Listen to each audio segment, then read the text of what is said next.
No mentioning before the 7 judges, sir. Send an email. You got my order. Thank you. In this matter?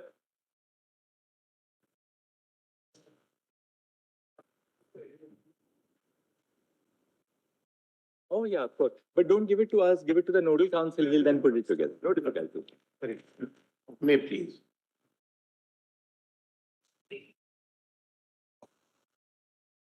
Do is, Mr. Paul, we'll just sort of, so that we give them enough time for the rejoinder. We'll give you about 40 minutes. 40 minutes to complete. 10 minutes for Guru and 10 minutes for Mr. Yatinder Singh. So that by 11:45 we will hand it over to them. I'll just take 15 minutes more than the deadline given. Now, about an hour, I'll try to. Mr. Paul, you know how precise you are. You can do it in 40 minutes. Oh, no, that's a... 5 minutes. Take the challenge. One hour for everybody together. 11:45 we are... can we... Because the T20 challenge is always very stiff. Just about 10-15 minutes more. Now 11:45. I think we have heard the matter very substantially. Now we have to hear the other side because Mr. Nataraj and Mr. Vikramjit Banerjee also would assist for some time. All in 1 hour. Yes. We'll endeavor. We'll endeavor.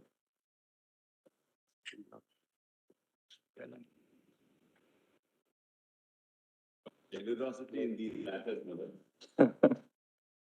At some point of time, you know what happens is the judges also face a level of intellectual fatigue. Then you want to hear something you read the submissions in advance. My lord, I hope that fatigue wasn't the result of my 20 minutes. No, not in the least. Not in the least. My lords, yesterday, my lords, I was on para 8 and 9 of Basha. Yes. To say that the appellants cannot alter or expand the scope of reference. And taking off from where Mr. Dwivedi left on the principle of stare decisis.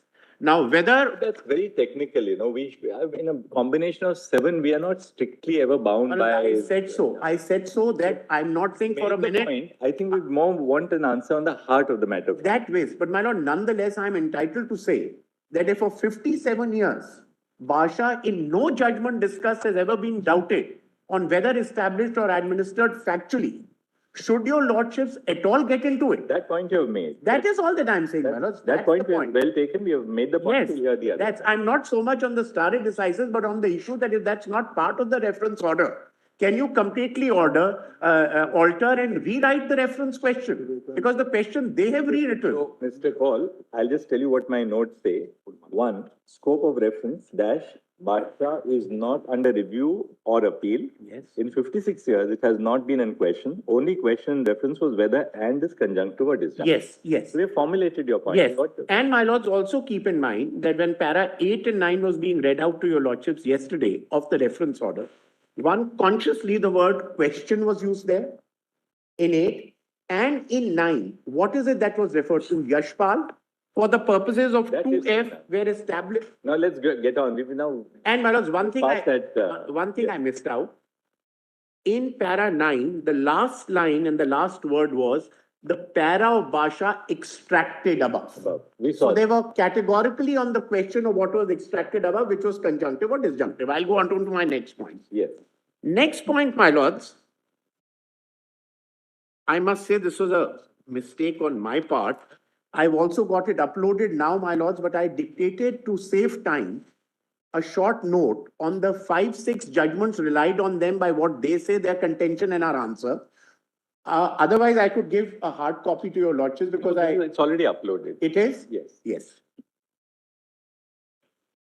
Because these are the judgments they have relied on to say, because our whole submission is that there is nothing in law later on which contradicts or to which Basha is contradictory. Now, please have the first judgment, my lords, which is INRI Kerala Education Bill.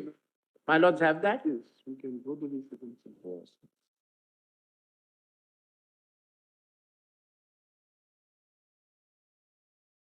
Yes.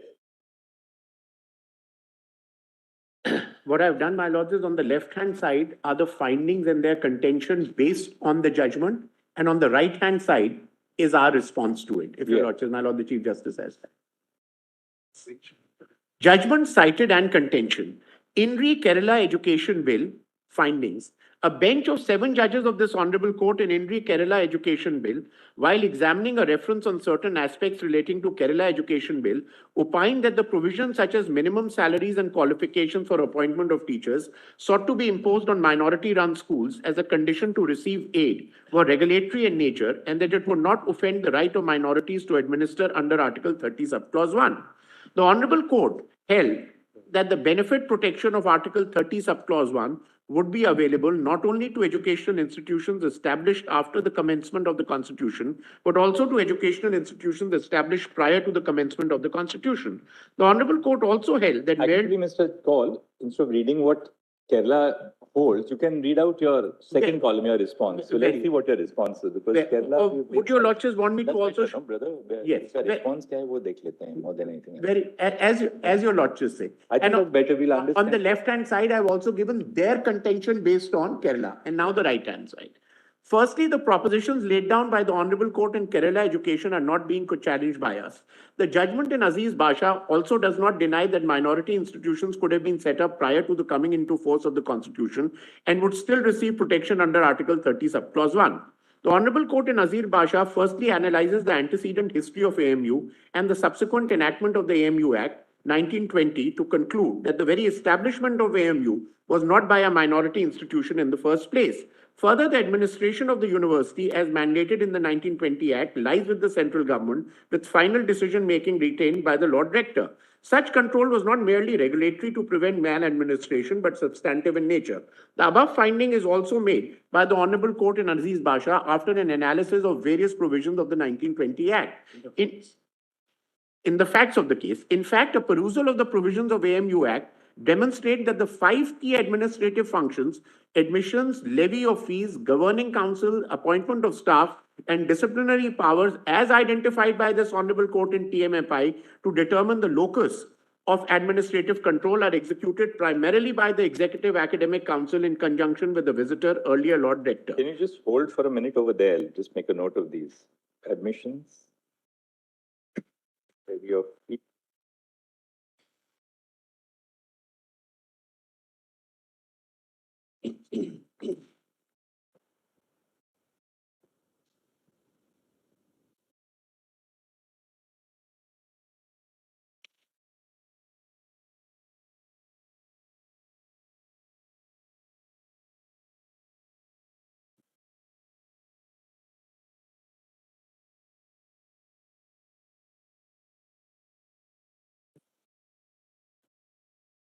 Statutes.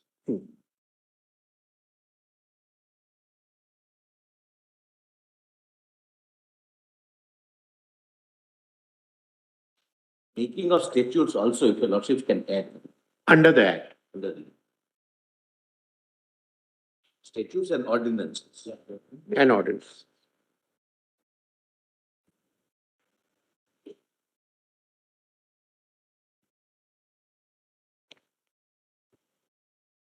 Yes.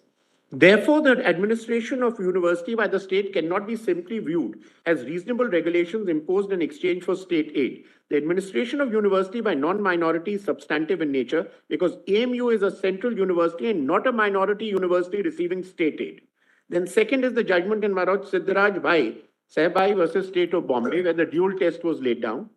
And here again on the right side, firstly, the present case regarding status of AMU is not a case involving mere regulations being imposed by the center for state aid being given to AMU.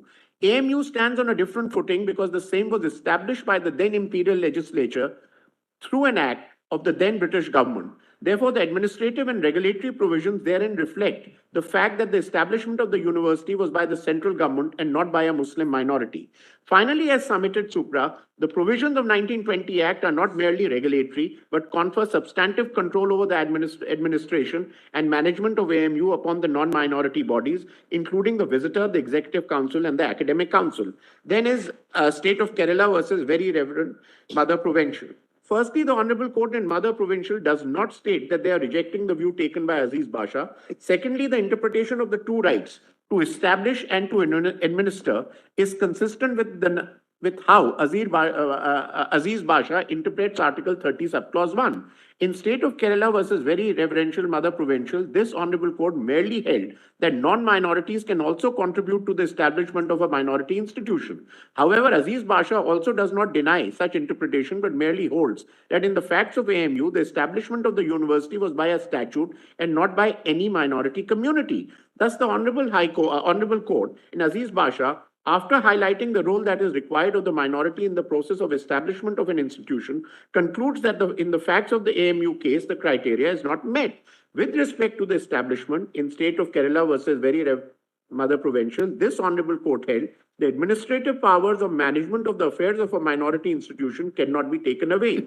Even with respect to the administration, the Honorable Court in Aziz Basha undertakes a detailed analysis of the 1920 Act and after assessing the same concludes that the management of the affairs of the institution did not lie with the minority institution and was with the central government.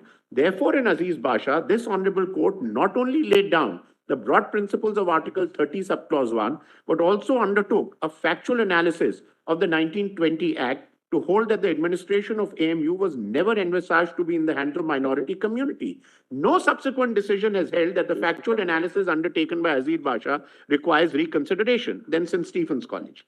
In the Honorable Court in St. Stephen's case discusses the ratio of Aziz Basha and then proceeds to rely upon the decision in a different case, S.K. Patro versus State of Bihar, because S.K. Patro was found to be in close parallel with the case on hand. Therefore, the Honorable Court in St. Stephen's was conscious of the Aziz Basha judgment, but did not make any finding that the finding or decision in Aziz Basha required any reconsideration. Further, with respect to the importance of historical antecedents, the importance and relevance of Mao College was already considered by this court in Aziz Basha, and only thereafter the Honorable Court made a finding that the establishment of AMU by the then legislature was the founding of a new university and the absolute dissolution of the Mao College. In fact, the Honorable Court notes the nucleus of the Aligarh Muslim University was Mao College. Thus, the Honorable Court concludes that the conversion of Mao College from a college institution into a university was, however, not by the Muslim minority. It took place by virtue of the 1920 Act, which was passed by the central legislature. At the same time, it is also important to note that, in fact, the Honorable Court in St. Stephen's approves the conjunctive test laid down by Aziz Basha and holds that a minority institution must be established and also be administered by a minority community. Now, please have TMA Pi, the next page. It is submitted that the issue in Aziz Basha was not regarding whether admission of non-minority students would not affect the minority character of an education institution. This Honorable Court in Aziz Basha does not hold that minorities do not have a right to establish and subsequently administer religious institutions. It merely holds that in the specific case of AMU, neither establishment nor administration lay with the minority community. In fact, in TMA Pi, this Honorable Court laid down the indicia of administrative control, which was then relied upon by the Honorable High Court of Judicature Allahabad to analyze and hold that none of the indicia of the administrative control in the case of AMU lay with the minority community. Accordingly, the Honorable Allahabad High Court thereafter found that the 1920 Act never envisaged administration of AMU by a minority. Now, my lords, coming to some of the specific points raised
The next point is, my lords, the 1981 amendment does not remove the basis of Basha.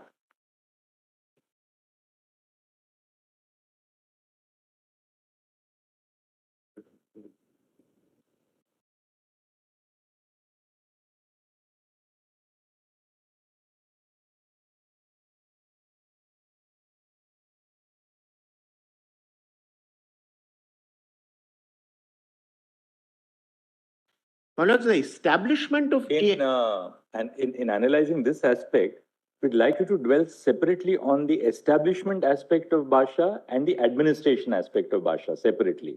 right. So, to what extent did the 1981, because Basha held both, that it was not established by a minority, and second, it held it was not administered by a minority. Yes. Now, when the 81 amendment comes, does it take away the basis of Basha both in relation to establishment and Yes, so my lord. we'll have to deal with it separately. Yes, yes, yes.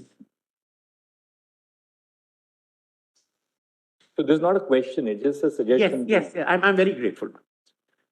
My lords, the establishment of AMU by the then colonial British government is a finding based on historical fact. That the Mao College was dissolved, that a new university by the name of AMU was established, and this was a university established by the then central government and not by Muslims. These are historical facts. So just repeat it, dissolution. One was the establishment of the AMU by the then... historical fact, and you identified the... When Mao College was dissolved... Yes. That's what I meant. Then? The Mao College was dissolved, that a new university by the name of AMU was established, and this was a university established by the government and not by Muslims. After detailed negotiation.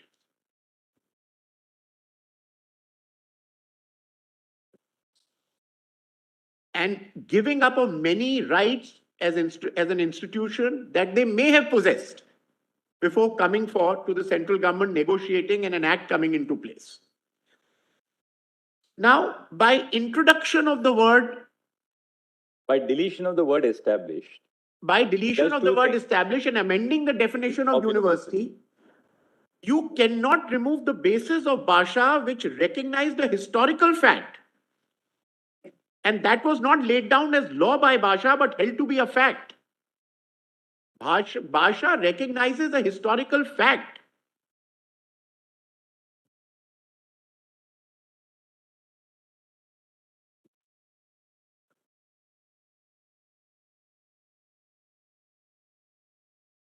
The change in legislative history is not possible in the manner the 1981 Act is seeking to do. That cannot happen. You can't change legislative history. And a historical fact cannot be revised or altered either by a legal fiction or by a parliamentary fiat. Either of the two cases. If it's a historical fact, it remains a historical fact. A legal provision can be changed. But how do you remove a historical fact? And as your lordship in Indra Sani held, that a fact cannot cease to exist only because they are denied. If a fact is there, it's there. You can't by a subsequent legislation say, I deny this fact. You can't alter legislative history. The fact is an act came into being. The fact is that Mao was dissolved. The fact is that a new university came into existence after negotiations. This is about historical facts. And that is why the late Somnath Chatterjee, my lords, one of our most erudite parliamentarians, and that is in the Solicitor General's written submissions on page 113, categorically said that changing the definition of university was, as it was done, which was established by a statute, and once an institution was established in a particular manner, such manner of establishment could not be changed through retrospective legislation, as legislation cannot change history. That is what the late Somnath Chatterjee said.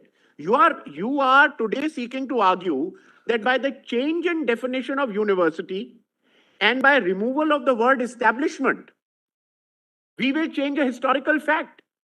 Reference of Mr. Somnath. The Solicitor General's written submissions are on page 113. You can, Mr. Call, you can continue. Ask one of your juniors to just give us, in a minute, the specific, not from the submission, but the actual document, what page it is. Anybody can give it in 2 minutes. Yes, Just yes, don't get deflected. We'll hear it so that we can complete your submissions. Yes, my lords, I just. As far as administration is concerned, my lords, my respectful submission is, and those are my instructions subject to correction, that the 81 Act does not deal with administration at all. It only deals with this definition of university, and for them, that's what it deals with, an establishment being removed. The minister rejects it and says we will not go into administration. Now, my lords, the second point for your lordship's kind. I think you are on firmer ground on the second aspect as compared to the first aspect. Frankly, I have some doubts about whether you are right on the first aspect. Because when Parliament deleted the word established by the 1981 amendment, in that sense, if you are going to delete the word establishment, then the entire incorporation of the university would have to come to an end. But possibly it was open to Parliament to take a particular view that what the 1920 Act did was to give it a form of a statutory university. But it does not dilute from the fact that this was still established by Muslims. Creation of a university by a statute. Fair enough. But on the latter part, that the 1981 does not take away the basis of Bhasha, you may be on firmer ground. Because the 1981 Act makes no change to the administrative provisions of the 1922 Act at all. It leaves them intact. I'll only endeavor to persuade your lordship. The first point also. And I'm equally on an equally firm ground. That's my endeavor, just to persuade the honorable. My lord, ultimately, Your best argument on that is, once the university is established pursuant to a particular enactment. You can't just say it's not established. But then. Because then you would be going back to what? There would be a void. My lord, I can't better. That's exactly what I'm saying. That is the sum and substance of my first argument. That's what I respectfully submitted. Something once it's established, you can't change it. You can't then say it's not there. But then virtually what you are arguing, and that too on the part of the respondents, where government is also doing, government is also on that side, is taking virtually now saying that this part does not vest with the Parliament. I'm going to the extent of saying that even by a legislative, I'm saying so. This is my submission that by a legislative fiat or legal fiction, you can't take away a historical legislative fact. You can't alter legislative history. That's my submission. Whether the government can make it or not is another issue. I can surely make it. There will be a little problem conceptually because it is always open to the legislature. The legislature is not bound to take notice of facts as they emerge, as you and I would think that they emerge, but the legislature is always entitled to take a artificial view of facts. As your lordship just said, power of the legislature. That's what they do all the time in income tax law. As your lordship just said, I was paraphrasing your argument, not accepting or rejecting that argument, because it's also well settled that the legislature can make laws with retrospective effect. No difficulty. Suppose they were of the view that they by mistaken notion use the word established there, they could have always removed it because the court acted upon that basis. So I'll just go back to what your lordship just summarized so well. That can it be said that something was established by a legislation? Say we are not recognizing. You are also appearing on the side of the government in the eagerness to, uphold the striking down of the 81 amendment.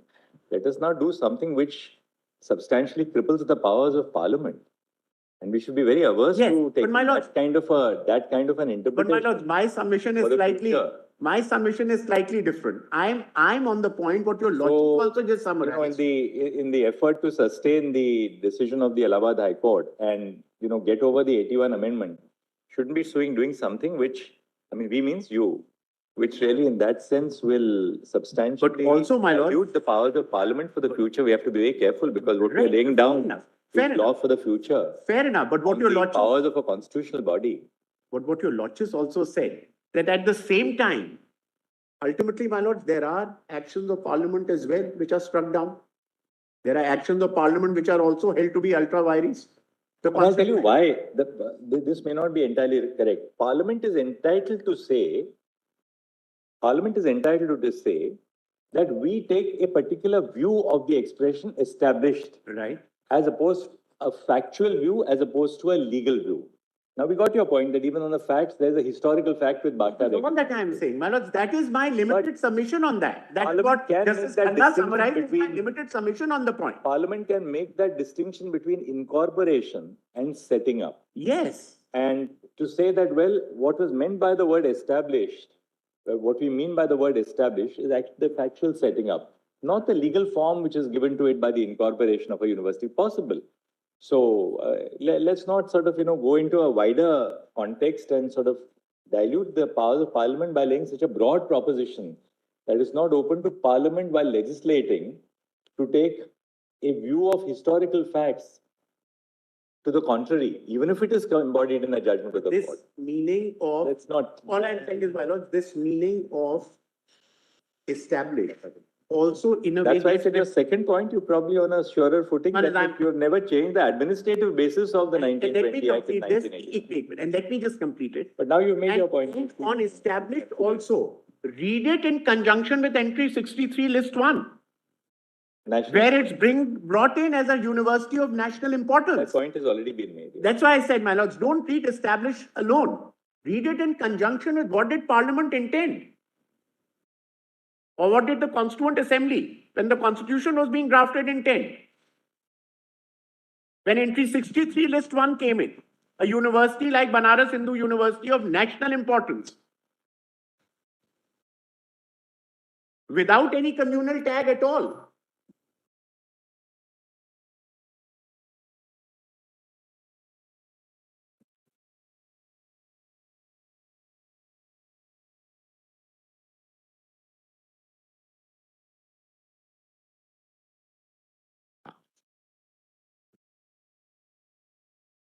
Interesting, entry 63 uses the expression established in relation to universities which are established under Article 371E. I just wanted to check whether they use the word established in relation to AMU and BHU. Doesn't matter, but that factual. No, my lords, just for the completeness of the narrative. Which says Yes. the university is referred to as AMU and BHU at the commencement of this constitution. Right.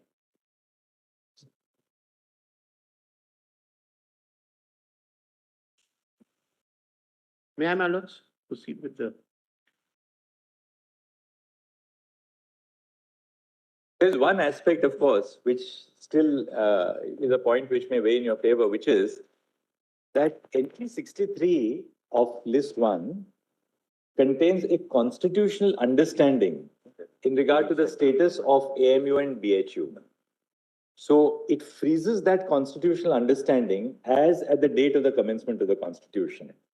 Now, if the Constitution adopts a particular understanding of these two universities, these two institutions, which says institutions known at the commencement of the Constitution as AMU and BHU, can a subsequent legislature alter that constitutional understanding, which is the foundation of entry 63? So what fell from my lord the Chief Justice, That too without. except for a constitutional amendment. Of the constitutional. Without Yes, constitutional. without a constitutional amendment, you cannot. Because now one thing is very clear, that entry 63 tells us that as an institution of national importance, these two institutions are those which were known as such at the commencement of the Constitution. And then can you, by a legislative fiat, alter that constitutional understanding which forms the basis of entry 63? In fact, That's the specific Entry point. that I raised, that entry that 63 is a constitutional declaration. would amount to amending the constitution. As it- That will be true even for 1951 no, there is no change in my lord. and 65. No, there is no There is change. none, there is none. the character of the Bringing university in- is not. No, but those are amendments It's to bringing the, conformity with part. they are also amendments. In with- fact, Three. in fact, frankly, they bring it in conformity. With part. Yes. Now, my lords, the second point, since time is yes. My lords, the next point for your lordship's kind consideration is that the administrative functions of the AMU are primarily carried out by 4 bodies.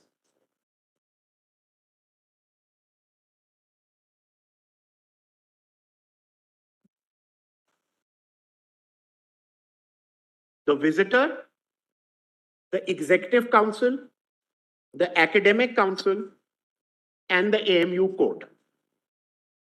Visitor, academic council, EC. EC and court. A visitor, executive council, academic council, and the AMU court. Now, if the 5 key administrative functions as per TMA Pi, which disclose where does the locus of administrative control lie, are looked at, which are admissions, levy of fees, Actually, 6 now. yes, governing councils, appointment of staff, disciplinary powers, and ordinances and Now statutes. statutes and all. Statutes That and we have needed ordinances to- are looked at. The locus of administrative control as executed primarily lies with the executive and the academic council in conjunction with the visitor. And the AMU court is not the supreme body. Now, what is the argument sought to be made? That 32 Muslims are always meant to be there approximately out of 180 members of the AMU court. Now, admittedly, they are not in a majority, as the legislation does not require them to be a majority. What you are seeking to say is that de facto, by fortuitous circumstances, because they happen to be in a majority, treat this as a minority character. It can't be. The legislature, if it wanted, could have done so. But the legislature consciously does not provide for it and puts it only at 32 out of 180 or approximately that number. Now, in fact, because they turn out to be more, can't alter a legislative fact that they're not meant to be in a majority, are not expected to be a majority. The legislature doesn't mandate that to happen.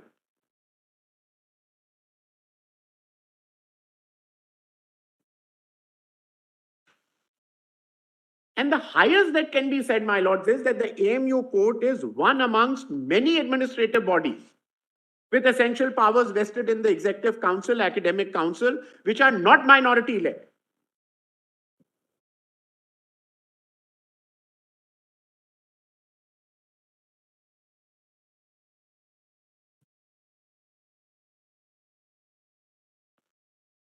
Okay, next.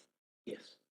My lords, next an argument was sought to be made that there is a difference between established by and established through.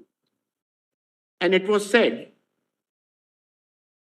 that it may have been established through a statute, but it was established by a minority. Now, my lords, with great respect, these semantic distinctions are not borne out from the 1920 Act at all, which uses the term an act to establish and does not anywhere aver to the fact that the government is merely recognizing an existing institution to be a university. There is a huge difference, my lord, when a college like St. Stephen's College is looked at.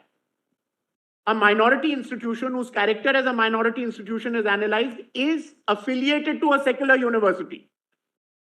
That's very different. There the questions come in is, what are the nature of regulations can you put? Can you, as a condition for affiliation, say that they cannot have a separate interview? Their cutoff date can be the same or not?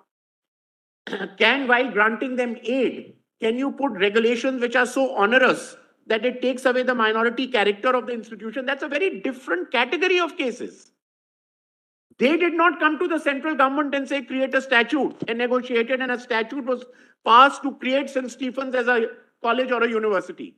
We are dealing with a case where, for historical reasons, you came, negotiated, and ultimately, in the facts as they existed in 1920, by virtue of a statute, an act to establish, as it said, the university came into being. So you can't give those examples, and then you use semantics like by, to. It's irrelevant, because the statute doesn't provide for that. Mr. Kaul, Yes. isn't St. Stephen's also governed by substantial extent by the statute and ordinances of the University of Delhi? My lords, maybe, but that is still an affiliated to the Delhi University. Correct, Now, if correct. an issue arises there because it's a minority college, they went into issues, my lords will recollect in the judgment. Where is the chapel? The principal comes from the North India Church. You know, many such examples were given to establish it as a minority institution there. And still affiliation was being looked at. We are talking about the very creation. Here, the preamble in section 4 said, Mao College stands dissolved. All institutions connected with it, bodies connected with it stand dissolved. Ceases to exist. Where is the parity between the two? How can you even rely on an example of St. Stephen's College to cite AMU? And AMU is then put in list NT 63 list 1. When St. Stephen's College decided to become an affiliate of the Delhi University, did it not give up some of its rights? None of it. Manoj, that is why St. Stephen's could have also continued the way it is, given degrees which had no value or may not have legal as or permitting to get government jobs, etc. that is why, my lords, why I was wanting to read those judgments where your lordships told me to read the right and the left. All those judgments were cases of regulatory provisions like quality of teachers, academic qualifications of teachers, the way admissions are made, etc. Those are regulatory in nature so that academic standards are maintained. So you are then drawing distinction. Now here you are now drawing distinction between regulation I, and in my note, read out, yes, with substantive manner of control. Just one. Will that equally apply as far as when we refer to AMU is also concerned? Did they agree to get regulated in a way when they got sought and got the government permission? Manoj, that is or did they give up their minority? That is our whole cases, and as is both recognized in the impugned order of the Allahabad High Court judgment and in Aziz Basha, that when you came and negotiated, you agreed to get the degrees recognized, all our bodies, all our Mao College cease to exist, they stand dissolved. And we will now be guided by the detailed provisions of the Act on Administration and Establishment. And governmental control is accepted.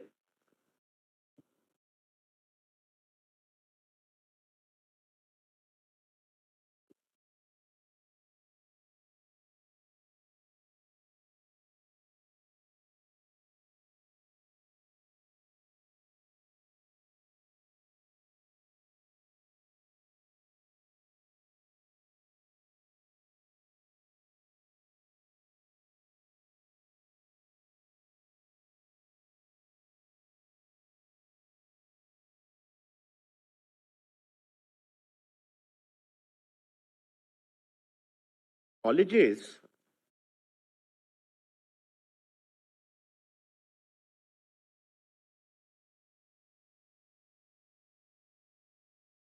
as Mao was affiliated to Allahabad, St. Stephen's was affiliated to Delhi University in this matter, Mao in its original avatar. Now, St. Stephen's continued in the same skin even after affiliation.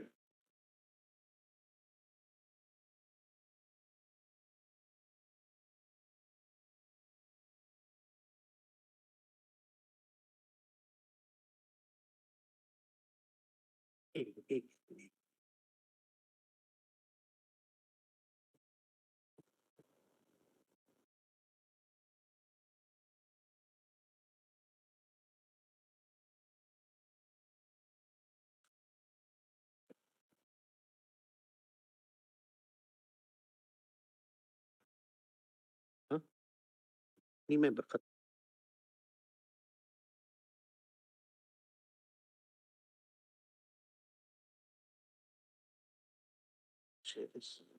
Manoj, that is why I said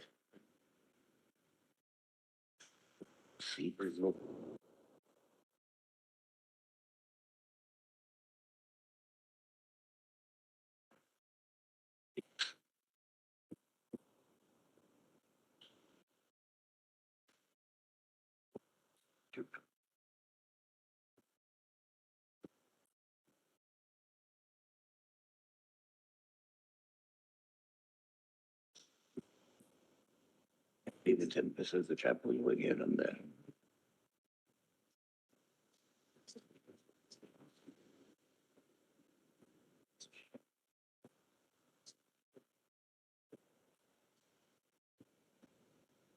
But St. Stephen's, as I respectfully submitted, continued in its same skin even after affiliation to a university like the Delhi University.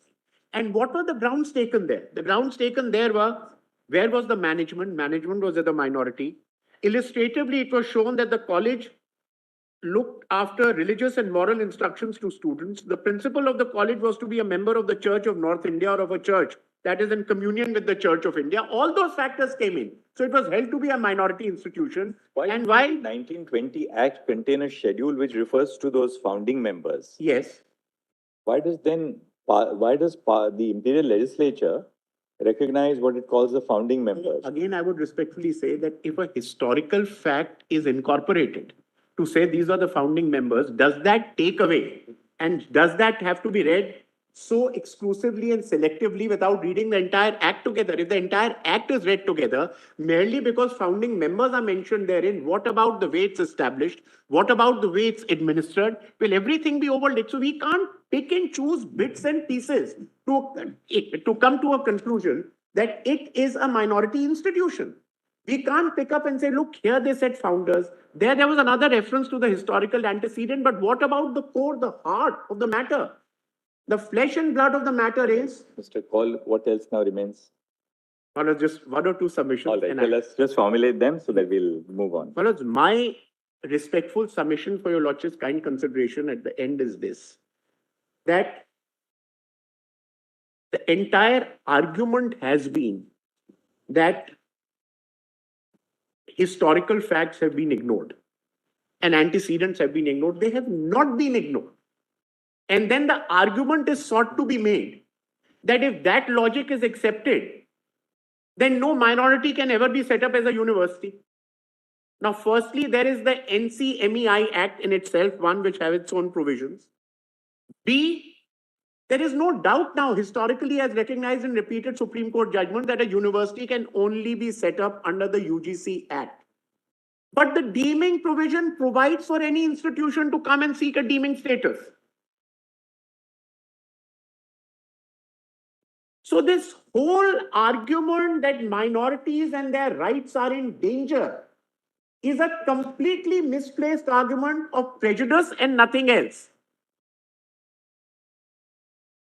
And lastly, my lords, the appellant said, as a continuation of this argument, lastly said that after all, what are we asking? We are just asking for a bit of reservation and you're snatching it away. That was an emotive appeal made.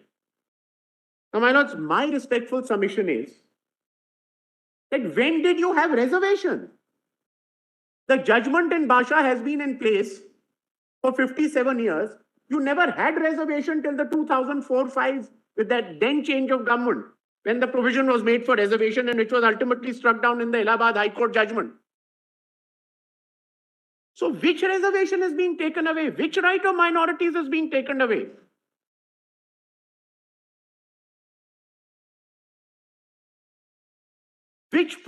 What is being done that the fabric of a secular country is being in any way pierced or destroyed? What is being done? You're almost making it look as if something is now being done, which completely destroys the minority character and snatches away all the rights of a minority institution. It does not do so. You're as protected as you are entitled to be under the Constitution of India as equal citizens, and whatever are the rights of the minorities under the Constitution. Well, I'm very, very grateful. Your Lordships have been extremely Thank you, Mr. Kaul. Thank you. I'm very grateful. Yes, Guru. All yours. That's that. My apologies if Your Lordships leave my notes. Yes, certainly, Mr. Kaul. if I sprint through some of my submissions, my lord, my apologies given the time frame, my lords. Broadly, 4 things that I wanted to highlight to my lords. What is the first? First, the importance of entry 63 and inclusion of AMU in the constitution itself in entry 63. That's one, my lords. That, in my respectful submission, is really a crystallization and cementing of the position of AMU as a non-minority national institution. That's the first point I want to highlight, my lords. Second point, my lord, the claim of AMU to minority status on the footing that a pre-constitution institution also is entitled to Article 30 protection. What is the second point? Second point is the claim of AMU to protection of 30 on the footing that notwithstanding that it's a pre-constitution institution, it can still avail of Article 30 protection, has to be seen from two time zones or time frames in my respectful submission. Pre-constitution and at the commencement and thereafter. That's the second point, my lord. What were you prior to the constitution? What was your position? And what did you become? Or what is it that continued at the stage, at the time when the constitution was adopted? That's the second point, my lords. Third, connected to that, my lords, is with regard to the fallacies which are the infirmities in Aziz Pasha has argued. There, my respectful submission is, my lords, the formulation of the contours of 30 at the instance of the appellant, my lords, is unsustainable. Their formulation of what constitutes 30 right is incorrect. I'll specifically refer to Dr. Dhawan's submission on this point, my lord. Fourth point, my lords, is 2 and 3 are really, to that extent, my lords, they overlap. Fourth point is, my lords, on the effect of the 1981 amendment. I think if there is any need to look at any case law, my lords, straight away there will be two which directly in my submission answer the point. One is Indira Sani 2. The second, my lords, is Mulle Periyar, Constitution Bench decision of this Honorable Court. Both judgments, my lords, talk of how legislatively declared facts cannot override factual decisions of a court. Validating power, notwithstanding its plenary nature, to the extent of even being retrospective, cannot undo factual conclusions which are final and binding on parties. Direct are, my lords, Indira Sani 2 and Mulle Periyar. I've given those in my submissions, my lords, I'll show that. Now, coming to the first point, my lords will see that entry 63 is part of the string of entries in list 1, being 62, 63, and 64. 62 deals with historically important institutions, Imperial War Museum, another museum, National Museum, etc., etc. That is 62. 63, with which we are immediately concerned, my lords, deals with two named institutions, namely BHU and AMU. Thereafter, Delhi University, established under 371E, and any other institution declared by law to be an institution of national importance.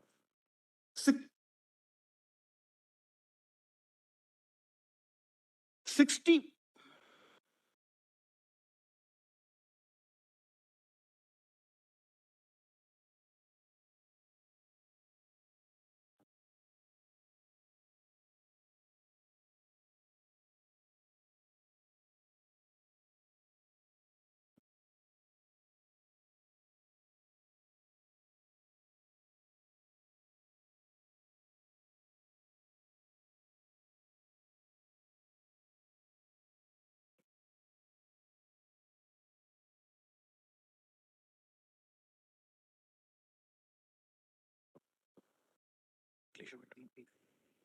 Take it out.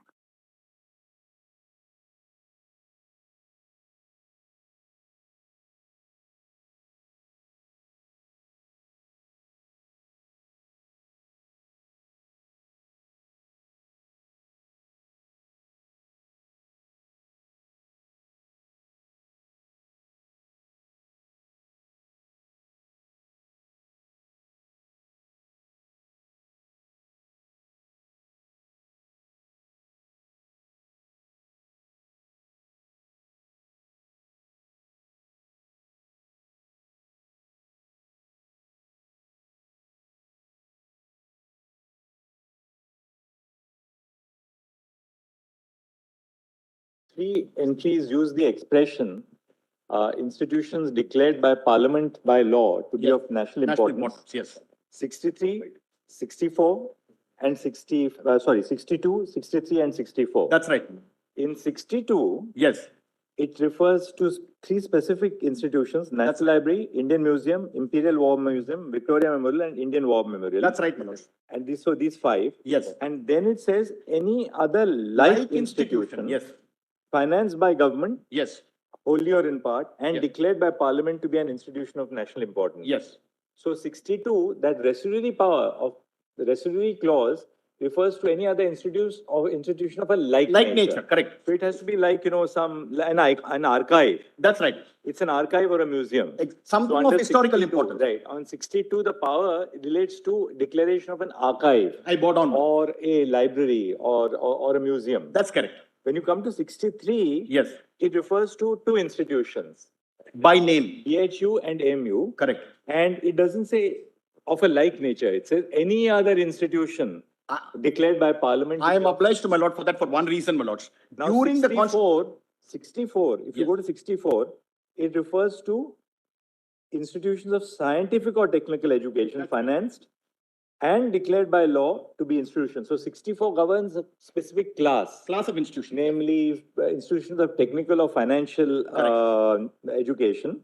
63 gives a general power to Parliament apart from these two. That's right. And 63 and 62 refers to, those archives, libraries or museums. That's the Institutions way- of that's historical the way. importance. But all three entries use the word declared by Parliament to be Of national importance. I bow down to my lords for the observation on 63. I'll tell my lords why. But Guru, there's one aspect, Yes.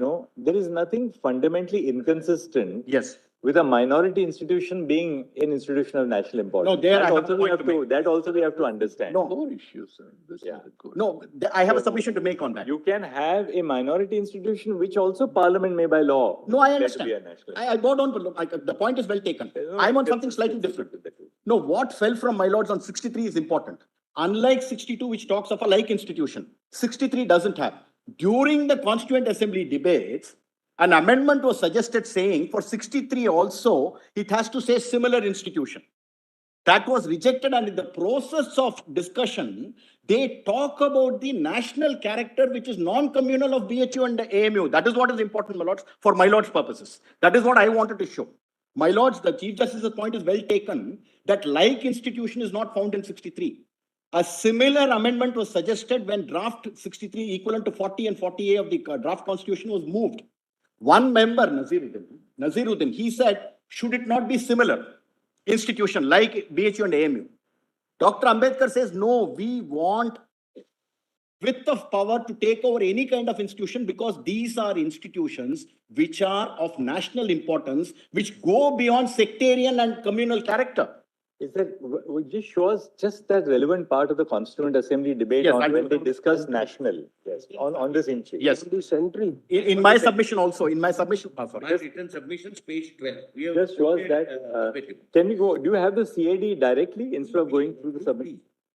Just like- 2B, volume 2B, page 12. No, that is in the submission. In the submission, do you have the Constituent Assembly debate? Debates itself we have. Just show us that, let's go directly to the 4B, debate. my lords, 4B, 115. 4B. Yes. In my submissions, we have given extracts. No, because we'd like to read around it also. I on understand, that Lord. quote. Sometimes it's good to see the original text, so we understand the I understand. page what? 4B, volume 4. 114, my lords, will start with, my lords. That relevant portion of Mr. Kamat's. And then Dr. Ambedkar also I'll show. My lords got that, my lords? 114.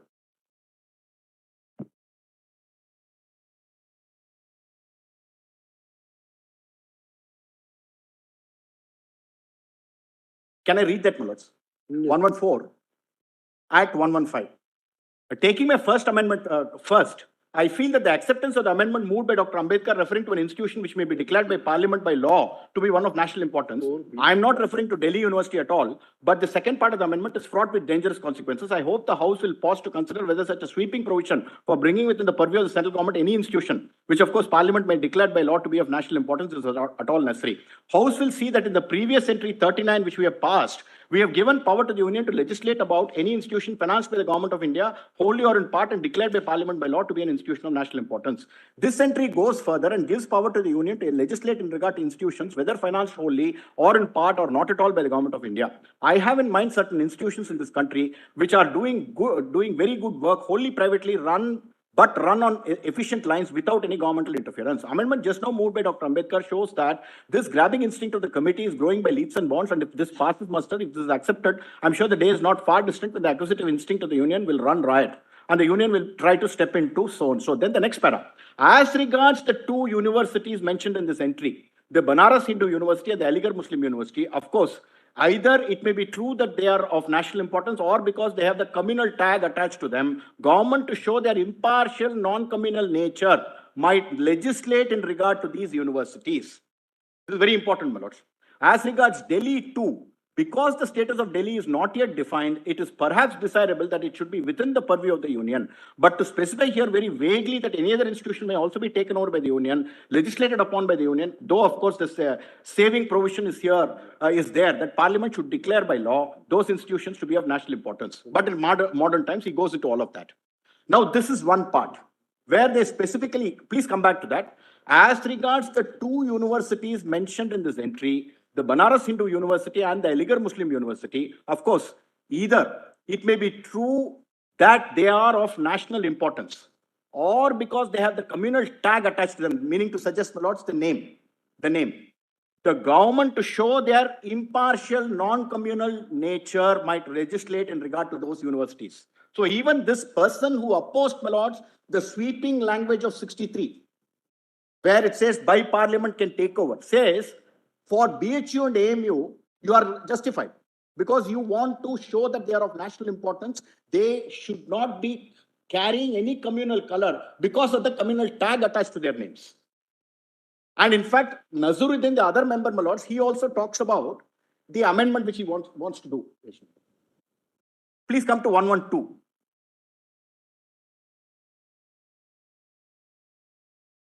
How does Dr. Ambedkar respond to all this? Now, Dr. Ambedkar, just 1 minute, my lords. Just give me a minute on that. Can I show Nazaruddin for a minute, my lords? Sure. That is at 112. I have slightly altered my amendment to suit the change introduced by Dr. Ambedkar in his own amendment. I submit that Dr. Ambedkar's amendment would unduly enlarge the jurisdiction of the center, and many things which would be otherwise cognizable by the provinces would now, by virtue of the words which I seek to delete, be included within the jurisdiction of the center. The Banaras Hindu University and the Aligarh Muslim University have been regarded from the very inception as institutions of a national character and importance, and therefore they have been rightly regarded so far as national institutions, and they have been rightly placed under the jurisdiction of the Union. Then, my lords, he goes into the question of any other institution, where he says you must have it for similar institutions. That is the burden of the song in Nazaruddin Ahmad's, my lords, submission and statement in the debate. Now, please come to page 118.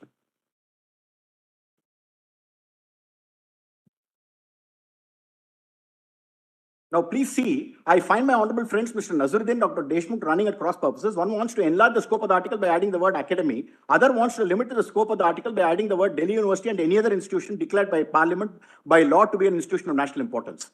So far as Dr. Deshmukh's amendment is concerned, it seems to me quite unnecessary to introduce the word academy because the word institution is large enough to include both university and academy. Therefore, that is quite unnecessary. With regard to the amendment of my honorable friend, Mr. Nazaruddin Ahmad, Delhi University as was pointed out by him already under the central legislature by virtue of the fact that the university is in a commissioner's province, which is subject to legislation of the center. Therefore, in introducing the words Delhi University, we are really not departing from the existing state of affairs. With regard to the subsequent part of the entry relating to any other institution declared by law by Parliament, it seems to me that it is desirable to retain those words because there might be institutions which are of such importance from a cultural or from a national point of view and whose financial position may not be as sound as the position of any other institution and may require the help and assistance of the center. In view of that, I think the last part of the entry is necessary and I am not prepared to accept this amendment.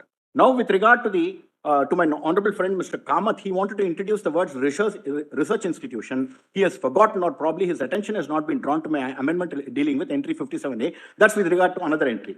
Dr. Ambedkar, therefore, substantially, my lord, stands by the amendment and says the purport of 63 is that you are looking at institutions which are of such national importance, which go beyond communal character. And therefore, we will have the right vested in the parliament to declare by law any other institution of such nature. That's important, my lord. And one more aspect, my lords.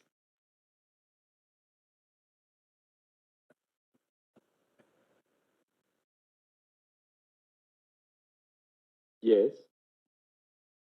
Yes. And one more thing, my lords, perhaps that may also be useful in my lord's consideration. Please look at 112 also. Again by Dr. Ambedkar. And when he's introducing the amended entry 40 of list 1, the following entry may be substituted. Institutions known on the date of commencement of this constitution as the Banaras Hindu University, the Aligarh Muslim University, and the Delhi University, and any other institution declared by Parliament by law to be an institution of national importance. I submit the word university is a mistake and it ought to be institution. And I hope you shall permit me to substitute it, because they wanted it to make it a broad-based one, not just university, but an institution. There is no fundamental change in this, except that the latter part permits also Parliament to take over any institution which it thinks is of national importance.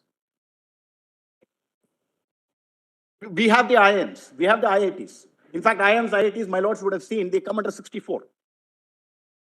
Now, the matter doesn't really stop there, my lords. The reason why I'm highlighting... Is there any discussion on the importance of the use of the word national in NT 63? There, I didn't find it here. There is one history to this. So we'll find something in the drafting committee. Yeah. Why was the word national used in NT 63? I'll tell one thing, my lords. There's a history to this. Some reason. I mean, we have to, because if we have something in the drafting committee, that will be very useful. In fact, we discussed this, my lords. Between us, we discussed. My colleagues and all of us spread out. We couldn't really get anything specific on the expression national importance. But one thing is important, my lords. 1935 Act contains institution of national importance. What the history for that is something slightly different. The history there is education was part of provincial legislative powers. Then they wanted certain institutions to be subject to imperial legislative powers. So they added Banaras. Thereafter, they added AMU also. In fact, in my submissions, I've referred to that, my first submission. Just have a look at that. Volume 4C, just have a look at that. Volume 4. C.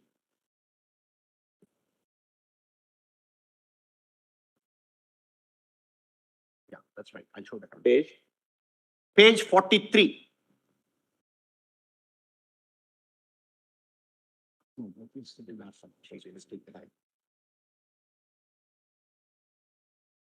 Now, please see a glance.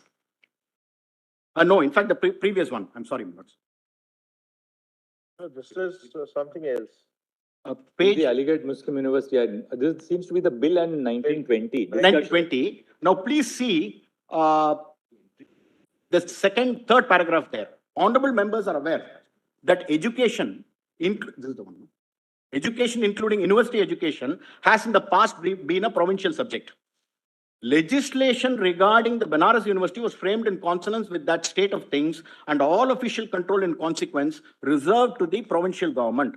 Recognizing the all India character of the Banaras and Aligarh universities, the rules framed under the new Government of India Act have now proposed that these two universities should be a central subject, and the responsibility in connection therewith will henceforward rest on the shoulders of the Government of India.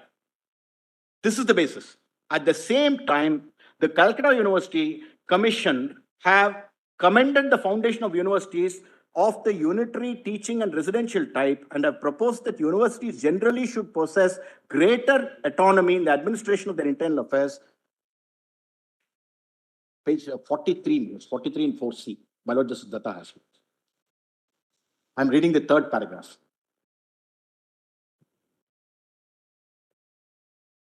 That has been the case hitherto. As a necessary consequence of this constitutional development and of change of policy, various modified provisions have been introduced in this bill, which I venture to think constitute what will be recognized by honorable members as distinct improvements. In forming their own judgment regarding this claim, I would ask the honorable members to bear three fundamental and, in my humble judgment, indisputable principles in mind. In the first place, no government, be it purely British, exclusively Indian, or a combination of both, can reasonably be expected to deprive itself absolutely all control over education. The real test of the liberal character of a measure like this lies in the nature of the agency and the extent of control proposed to be exercised.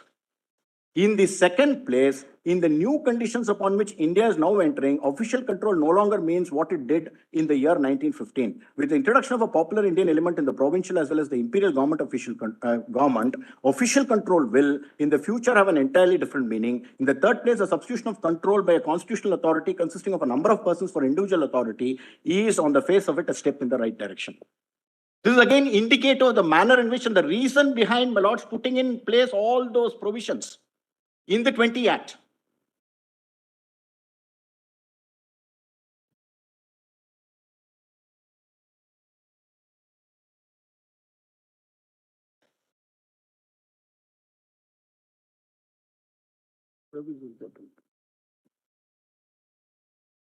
And this, we have encapsulated, my lords, the history of this in my submissions to A, my lords. Kindly, my lords may make a note of it. I won't read it just to save the time.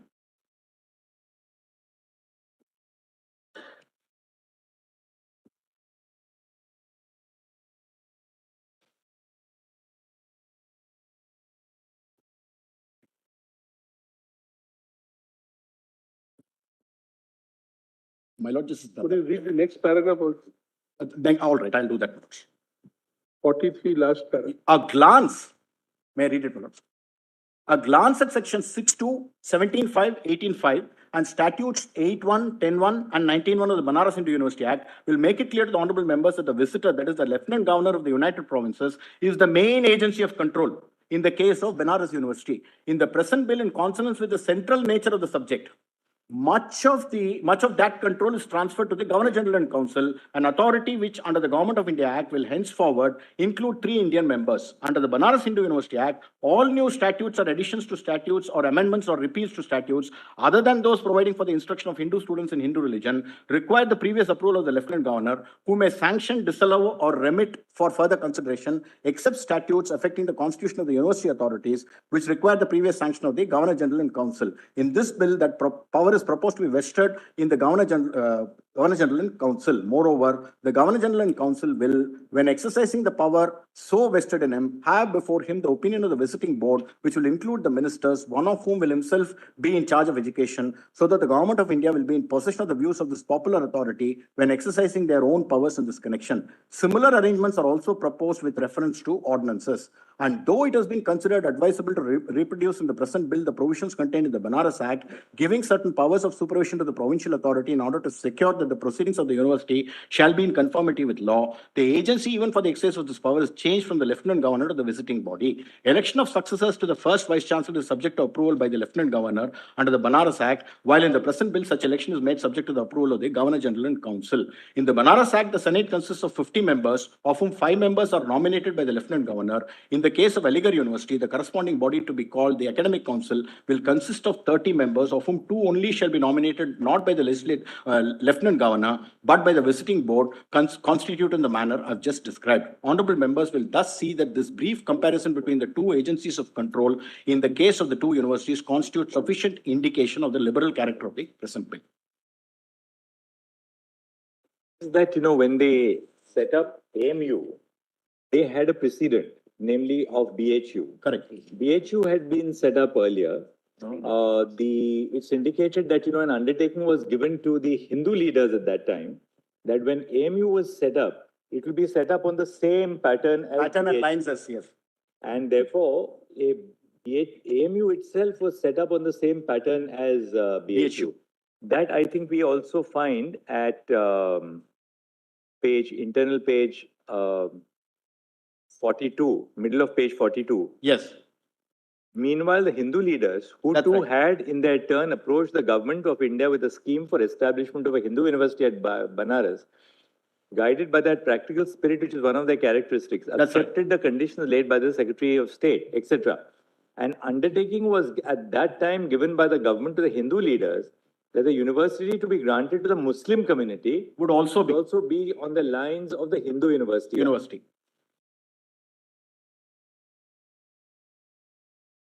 Therefore, my lords, two things really come out. Two things really come out. One, consciously it was decided that even at the inception, it was to be taken to be an institution of national character, pre-constitution, on the lines of But BHP. equally, this was an institution which was granted to the Muslim community. That's We can't right. also ignore that. No, but one thing, my lords, as what Mr. Dwivedi was pointing out, maybe for the benefit of the community, my lords, in terms of students, etc. But please see section 8. It said that it is open to all. That's very important, my lords. Teaching of theology was for those who wanted to study it. And post-constitution also, in terms of 28.3, any teaching was subject to consent. That's very important, my lords. In fact, on that point, I wanted to just, for a minute, my lords, get out of this and get into the meaning of the expression for institutions of their choice found in Article 30. In at least 3 decisions, my lords have said what the meaning of this expression of their choice is.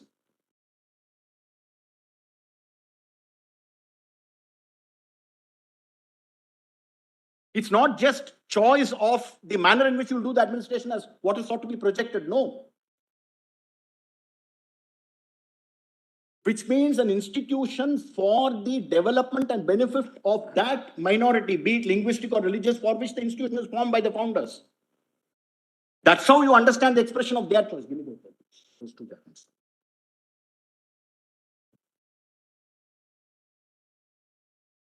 Mention that in my supplementary submissions, what the meaning of the expression is of their choice. Just note that, my lords.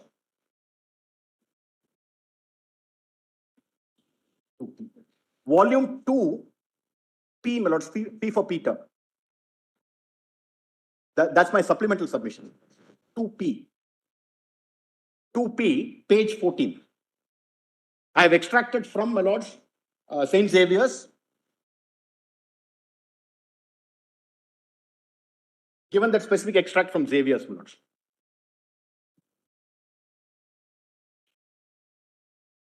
The second point, my lords, arising, coming back to the point which I was submitting. No, but if you read the second part of 96, the case of educational institution is established by a minority to conserve their distinct language, script, and culture. This was an institute which was meant to conserve the distinct language, script, and culture of the Muslims. To that extent, it's quite clear in the enactment itself. Not exclusively for that. No, it allowed others to come and, Correct. but the object and purpose was to conserve the distinct language, script, and culture of the Muslims. That's clear from the Constitution. No, there I have a caveat, my lords, to a writer to add. From the number of places where they've used the word Muslim. No, they do. They do. My submission in response to what is falling from my lords is this. The primary object was not that. The primary object of the institution, even according to the appellant, was to give liberal education. To whom? Yes, what they said to their community, but then it was an institution which was designed and made, established by, my lords, the imperial legislature to be one open to all, with liberal education. Section 8 is a clear answer to that, my lord. Section 8. That's what in my respectful submission ought to be the consideration, my lord, while looking at this. Therefore, the second point which comes out of this is this, my lords. One, institution of national character, pre-constitution, even prior to the constitution, at the commencement of the constitution, while putting it bodily into the constitution, the understanding was this is an institution of national importance going beyond the communal tag. That's the second important takeaway from this point I want to say, my lords. And one more aspect. Ultimately, the proof of the pudding lies in its eating. Now, what does all this mean?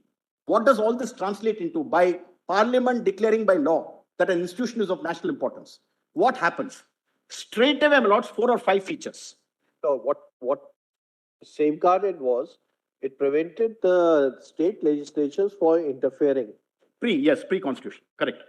It was a clear indication that the state legislatures will not interfere in these 3 issues. It will be the imperial legislation. It will be only the imperial legislation. Correct.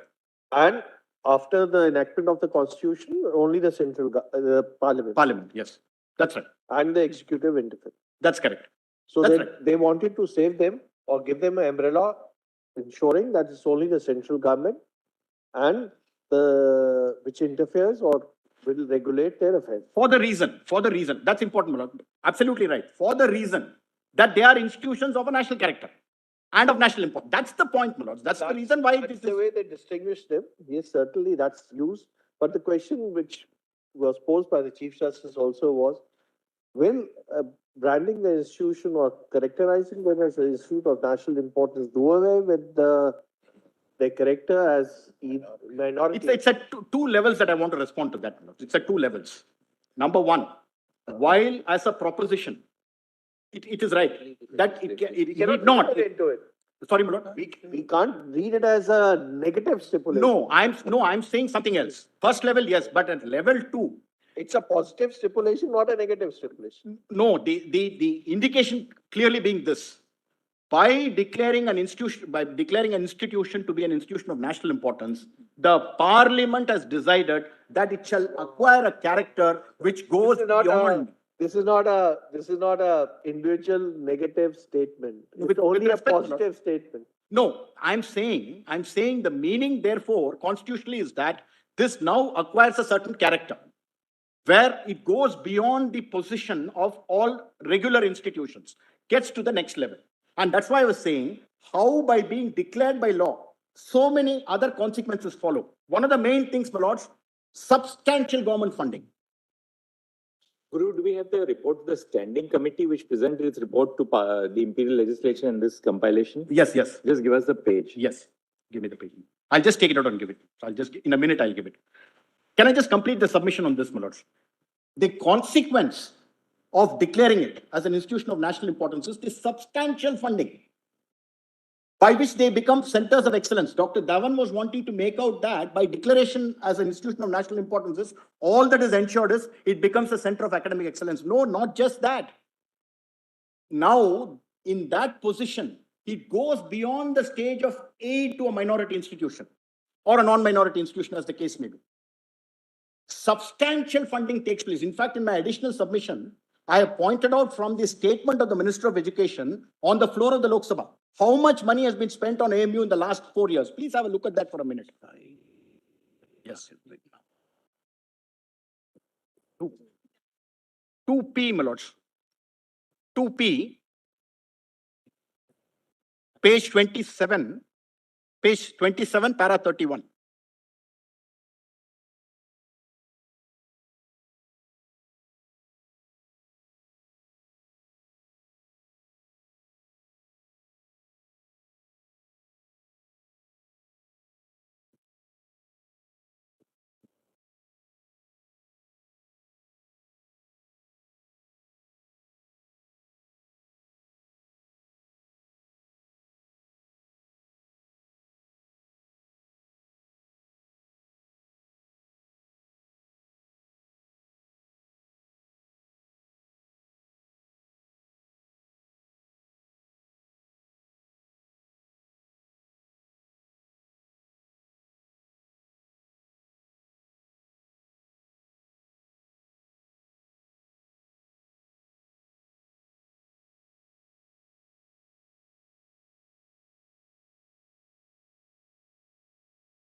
Standing committee report by anything?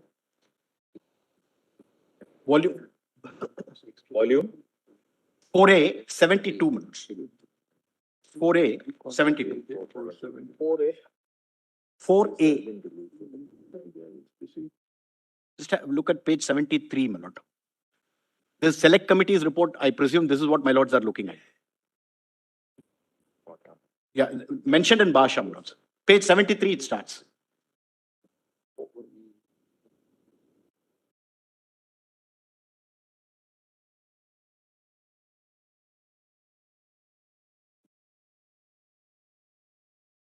My lords want me to refer to any specific portion, my lords, in that. We're just trying to see if there's something to highlight, which 70, volume 4A, page 70. 73, my lord.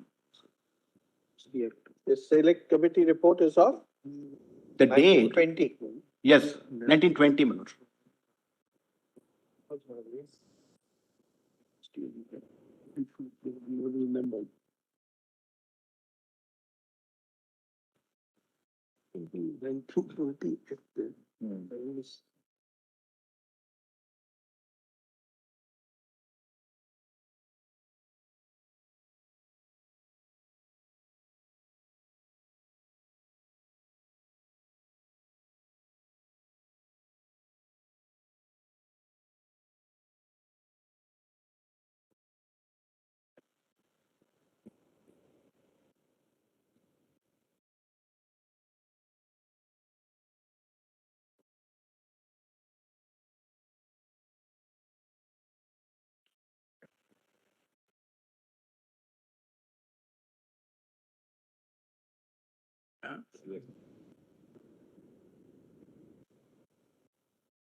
Giving you enough time? Two more points, my lords, a Yes. little important, my lords. Yes. But my lords will take it from me that I'm referring to points which are not covered by anybody else, my lords. We are taking care to ensure that between us, my lords, there's no repetition. Just two more things. Just formally. Yes, I wanted to refer to 2P, page 31 of my additional submissions, where page 27. I have given the actual expenditure of the government in the last 3 years. The last, my lords, being 1,005, volume 2P, page 27, para 31. The corresponding report, Lok Sabha report, is page 89 of the same volume, my lords. It's in a tabular form. 22-23 year, my lords, is 1,552 crores. Right.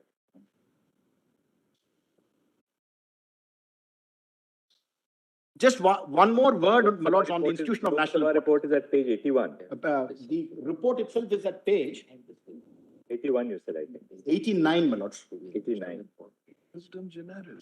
Volume 2P. 89. And the relevant portion, my lords, is at It's on the 90. screen, huh? It's on the screen. Brothers, it's on This the is not uploaded. Your 2P is not uploaded. Oh, I'm so sorry. morning page. It was yesterday evening we had sent it. No, I'm just. I'm so it's a question sorry. of fact. Apology. It's a question of fact. It's not. I'm so sorry, my lords. ऊपर जाओ, sir. But I understand the nodal council has put it up, my lords, and probably it's not और been. ऊपर जाओ. ये यहाँ से नहीं control हो रहा है. I understand it's there on the screen, my lords. No? Not- आगे जाओ. Yeah, this is the one. Just, that's the page, my lords. Please see 90. My lords have it on the screen. My lords have that.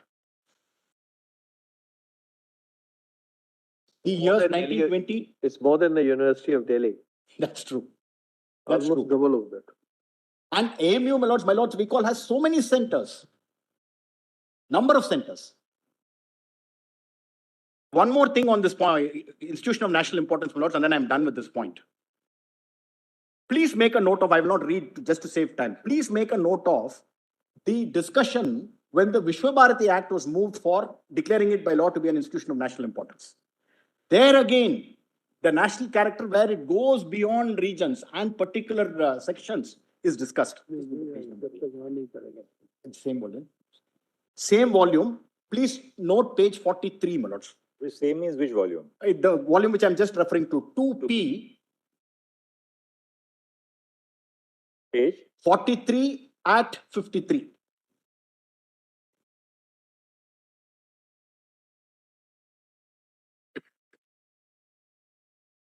Sorry.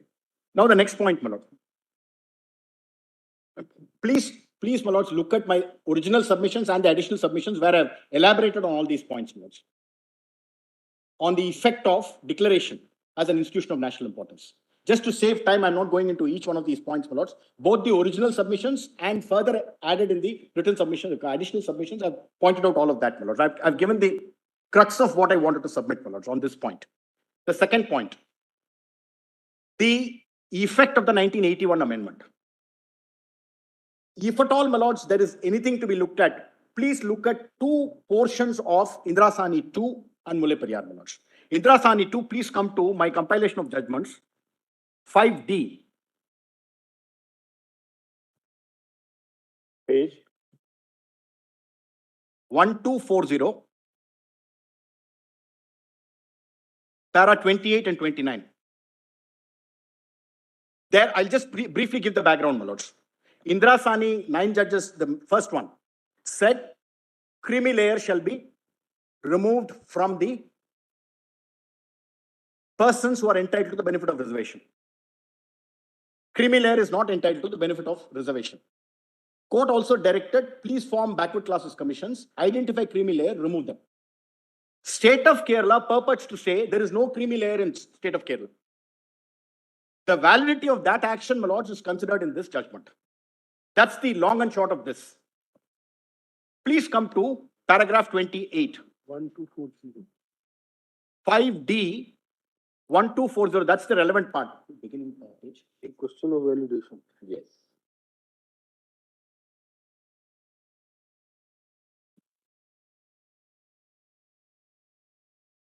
One 1218 is the beginning of the judgment. I am at 1240, my lord. May I read that, my lords, para 28? The question of validation arises in the context of Section 6 of the Act. It is true that whenever legislative or executive action is declared as being violative of the provisions of Part 3, it will be permissible for the executive or the legislature to remove the defect which is the cause for discrimination prospectively and which defect has been pointed out by the court. The defect can be removed retrospectively too, but by legislative action, and the previous actions can also be validated. But where there is a mere validation with retrospective effect, without the defect being legislatively removed with retrospective effect, the legislative action will amount to overruling the You judgment. said you have to take away the basis of a decision by Exactly. curing the defect which was pointed out in the original. I brought on. There's one important Now, qualification. Mulla Periyar. One more thing, my lords. One important qualification there. Where the court, let's say, my lord, strikes down a taxing statute saying the definition clause does not cover an X category. Then a validating statute can be made saying, I'm now going to cover this category also, and retrospectively, there you're removing the basis or curing the defect. A factual finding of this nature can never be part of validation. That's a very important thing, my lords. An institution, whether it has been established by a community or not, is a factual finding, which is where, my lords, para 29 is important, my lord. But this argument also cuts To this, in the sense, my lord. in the sense that establishment by a statute may not be then relevant. No, that's slightly different, my lord. The point I'm You making. are right. When you argue this, that in order to see who had established the institution, you'll have to go to the promoters or the persons behind, the founders. Then you cannot argue also that the establishment is by the act of the parliament. No, there, my lords, it's one thing for the parliament to amend in the absence of a judgment. It's something totally different. The moment there is a judgment interceding, which returns factual findings and becomes final and binding on parties, thereafter, my lords, parliament cannot step in. That's where the important qualification comes, my lords. One, a factual finding, can it be subject matter of validation? Number two, once there is a factual finding which is a subject matter of adjudication by the judicial process, which is where, my lords, the importance of separation of powers becomes extremely relevant. Separation of powers, yes, the legislature has the power to undo acts which are held to be bad by removing the basis or curing the defect. But merely legislating to overcome cannot be done. Para 29, my lords, looks at that. Now, please come to Mulle Periyar. Same volume, 1033. 1033 at 1123.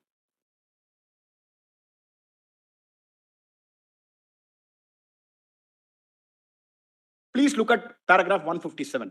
Mullai Periyar again, my lords, very briefly. Judicial decision. Page 10, volume 5D, 1123, it starts, my lords. 1123 at 1033 at 1123. The other way, 1033, it starts. That's right, at 1123.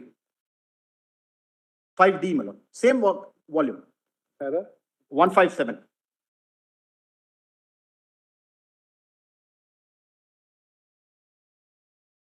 The question, may I read that, my lord? The question whether or not the legislature, my lord, this Suryakant has, my lords. Yes. The question whether or not the legislature has usurped the judicial power or enacted a law in breach of separation of powers principle would depend on facts of each case after considering the real effect of the law on a judgment or a judicial proceeding. One of the tests for determining whether a judgment is nullified is to see whether the law and the judgment are inconsistent or irreconcilable so that both cannot stand together. In what we have already discussed above, it's abundantly clear that on the one hand, there is a finding of fact determined by this court on hearing the parties on the basis of the evidence materials placed on record in the judgment of this court in Mullai Periyar Environment so-and-so, and on the other, in the 2006 Amendment Act, the legislature has declared the dam being an endangered one and fixed the water level in the dam at B on page 787, the next page, Placidum B. Placidum B. The Yes. impugned law is a classic case of nullification of a judgment simpliciter. Yes. As in the judgment of this court, the question of the safety of the dam was determined on the basis of materials placed before it and not on the interpretation of any existing law. And there was no occasion for the legislature to amend the law by altering the basis on which the judgment was. I bowed on. That's what you are. This is precisely what I wanted to highlight. But in this case, this legislature or the parliament amended the law. No, on a factual aspect found by the court. That's where, my lords, the distinction. They amended the law. Yes, you can argue as far as the finding of fact, who are the people behind or founders of the university? If there is a finding recorded in Basha, that could not have been changed by the parliament. That's the whole point, my lords. On establishment, the clear conclusions in Bacha are threefold. I'm not on administration. Administration part has not been touched at all by the 81 Amendment, as what fell from the Chief Justice. Therefore, that's something entirely in favor of our argument. On establishment, three important things, my lords. The finding is that it is by an act of legislature. One, by looking at history. Number two, it specifically says, my lords, there was an option available to put up a university with the rider that if you did that, you were not assured of recognition of degrees by the then government. Therefore, you chose the route of having a university being established. And third, the societies which formed the basis or the beginning or the genesis, they were extinguished. In fact, one point allied to that I want to say, my lords, is part of my submissions on the third point. There are at least 2-3 legislations where the expression used is where the antecedent bodies are conglomerated with the new body which is created by the statute. Give me the page number. Page 31 of 2P, my additional submissions, I've given that example.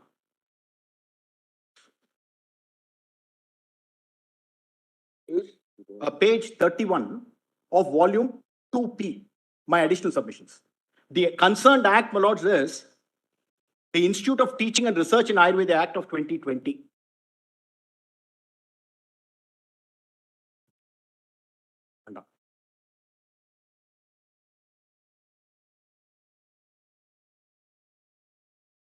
Section 3, my lords, anteceding institutions. 2 is the declaration of the parliament that's an institution of national importance. That's at 33.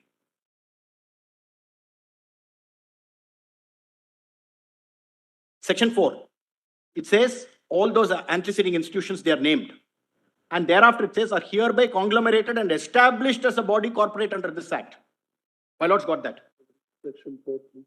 Section, page 33. The 3 is, my lords, the definitions. 3A, my lords, will see the anteceding institutions. Then please come to 4 in the next page.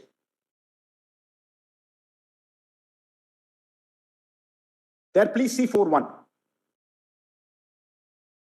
The anteceding institutions, namely so-and-so, so-and-so, so-and-so, are hereby conglomerated and established as a body corporate under this act, and on such incorporation be called the Institute of Teaching and Research in Ayurveda. What is the effect thereof? The effect therefore thereof is those institutions are not extinguished or not. Why? They still continue to exist. No, but on the contrary, my lords, what happens What is happens? those institutions become the Just one. What happens on amalgamation? amalgamation. There is a fusion of both entities in terms of company law. Similarly over here, Yeah. these earlier institutions get submerged and become part of the main institute. There, the response is this, my lord. Yes, the legislation has, in this case, used the word dissolve, but the legislation could have realized we use the word wrongly, and let's change that word. No, there, in Just fact, like established also. no, in fact, in the case of AMU, the draft bill of 1911 used the expression amalgamation. That was removed. That's the next point I wanted to highlight, my lords. Please see, compare. I've given a table of the 1911 draft and 2020 Act as ultimately, 1920 Act as ultimately made. Please come to page 5 of the same volume, 2P. Please look at that, my lords. There's a tabular column we have given.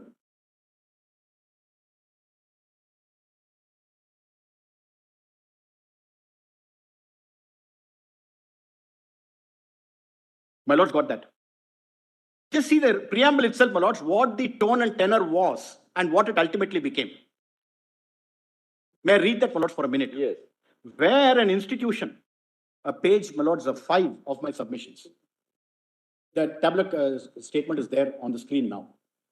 Whereas an institution styled the Mohammedan Anglo-Oriental College was founded at Aligarh in the year 1875 by the Muslim community under the leadership of late so-and-so, with the special object of promoting the diffusion of Western science and literature and of training the character of the students by a scheme adopted to meet the special educational requirements of the community. And whereas from the beginning, the object of the founder and the Muslim community was to raise such a college to the status of a university. And whereas during the last 35 years of its existence, the college has very largely extended and expanded. And whereas a memorial has been presented to the government by the trustees and other representatives of the Muslim community praying for erection of a Muslim university at Aligarh and inviting attention to the advantages which a university of their own would confer on their community, to the inadequate representation within their community, etc., etc. So the entirety of that is referred to. And finally, it says, whereas it has been determined to establish a university at Aligarh. Now, please see the preamble actually enacted in the right-hand side column. Whereas it is expedient to establish and incorporate a teaching and residential Muslim university at Aligarh and to dissolve the societies registered under the Societies Act, which are respectively known as Mohammedan Anglo-Oriental College, Aligarh, and the Muslim University Association, and to transfer and invest in the university all properties and rights of their societies under the Muslim University Foundation Committee. Then please come to that part about amalgamation and conglomeration. Page 9, my lords.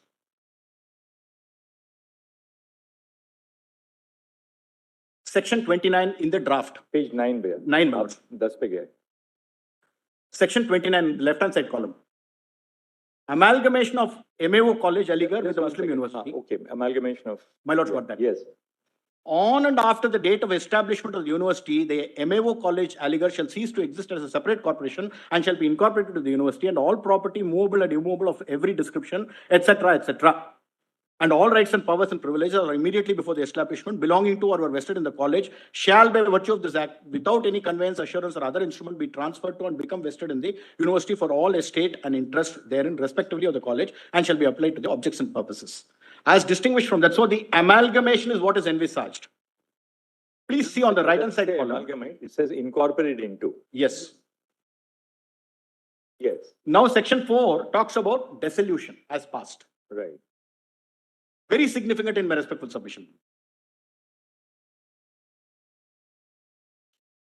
Dissolution is in the margin. The marginal note. They're off in the month.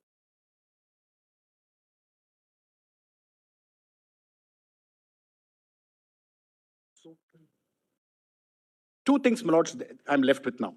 Points 3 and 4. They are connected to each other. Proceeding on the basis, my lords, that a pre-constitution institution is also entitled to the benefit of reservation, minority protection under 30.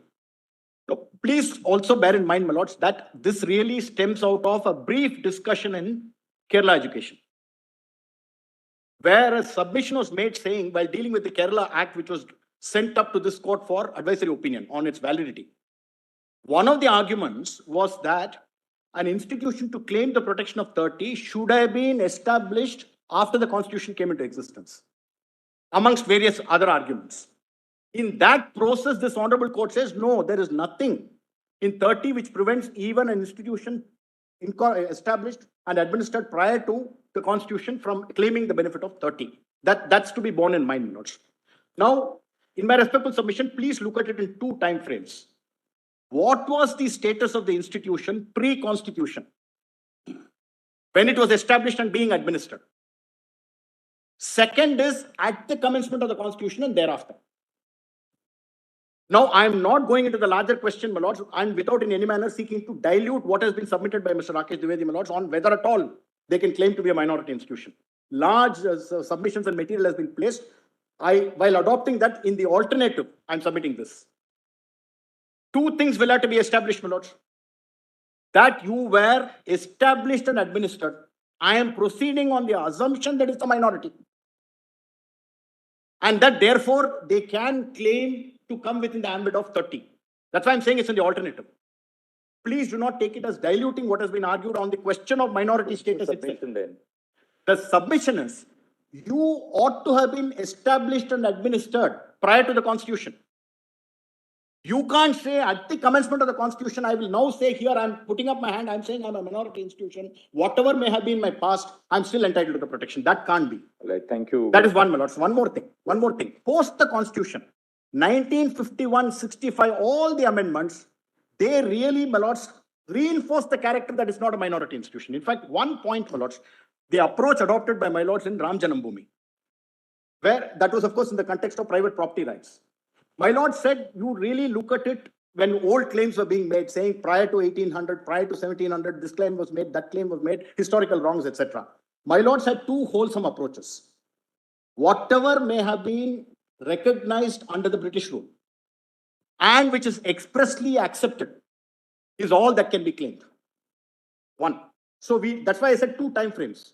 Look at it from the point of view of what they had before the Constitution was adopted, and whether it was accepted or not accepted. Alternatively, let me assume, my lords, for a minute that they had the trappings or vestiges of a minority institution in 50. I am saying, my lords, with the adoption of the Constitution, the Indian Parliament had decided that it will not have even those vestiges of minority character by the 51 and 65 amendments, and thereafter. One important significant thing there, my lords, never ever was a square claim made for being a minority institution, except that skirmish, if I may put it that way, of 81 amendment. And thereafter, the 2005 proposal for giving 50% reservation. Not earlier, not after. That's a very, very important respectful point in my respectful submission, my lords. They never made a claim. Today, my lords are not looking at the validity of the 1920 Act. Will it be open to the university of all people to collaterally today argue saying, no, all this must be understood or to be held to be contrary to what is laid down by constitution benches in respect of 30? That can't be, my lords. The first ever explicit claim is 2005 when they said 50% seats for that community.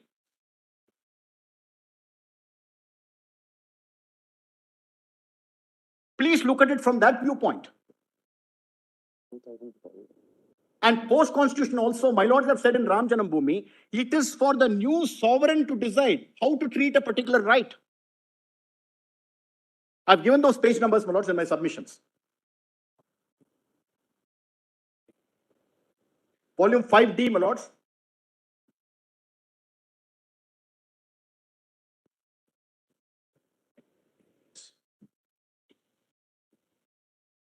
(864, 865), paragraphs 989, 990.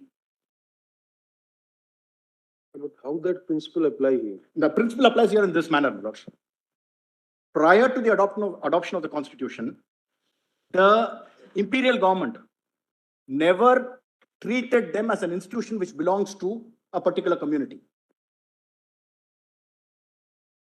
One. It was on the contrary.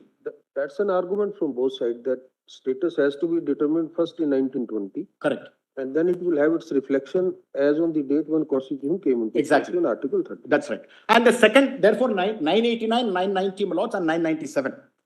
my lord's decision in Ram Janambhoomi, where alternatively, my lords have also said, it is open to the new sovereign to either accept or not accept. Therefore, you look at it in any view of the matter. Look at it from the standpoint of what they had prior to 50. What the legislature, imperial legislature gave them or did not give them. Or assume for a minute they had some trappings at the commencement of the Constitution. Entry 63, list 1, 51, 65, and the actual practice in the institution. 2005 is perhaps the first tangible claim of status. That point you have made. Thank you. Then, my lords, one last thing and then I'm done. I'm obliged, my lords, for a patient hearing. Their submission on 30, please have a look at Dr. Dhawan's submission. Just have a minute, my So lord. what's the on that. point that you're making? The point I'm making is this.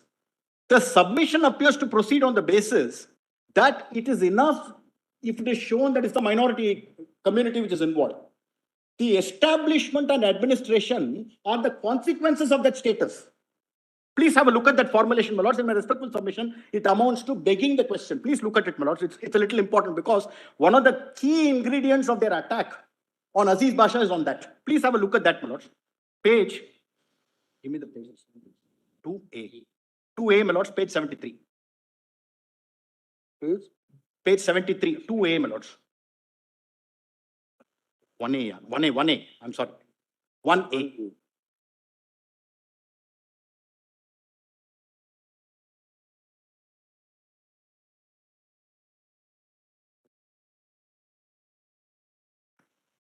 Now, please come to the conclusions. In fact, the body of the submissions also refers to that, but I thought for ease of reference, I'll come directly to this.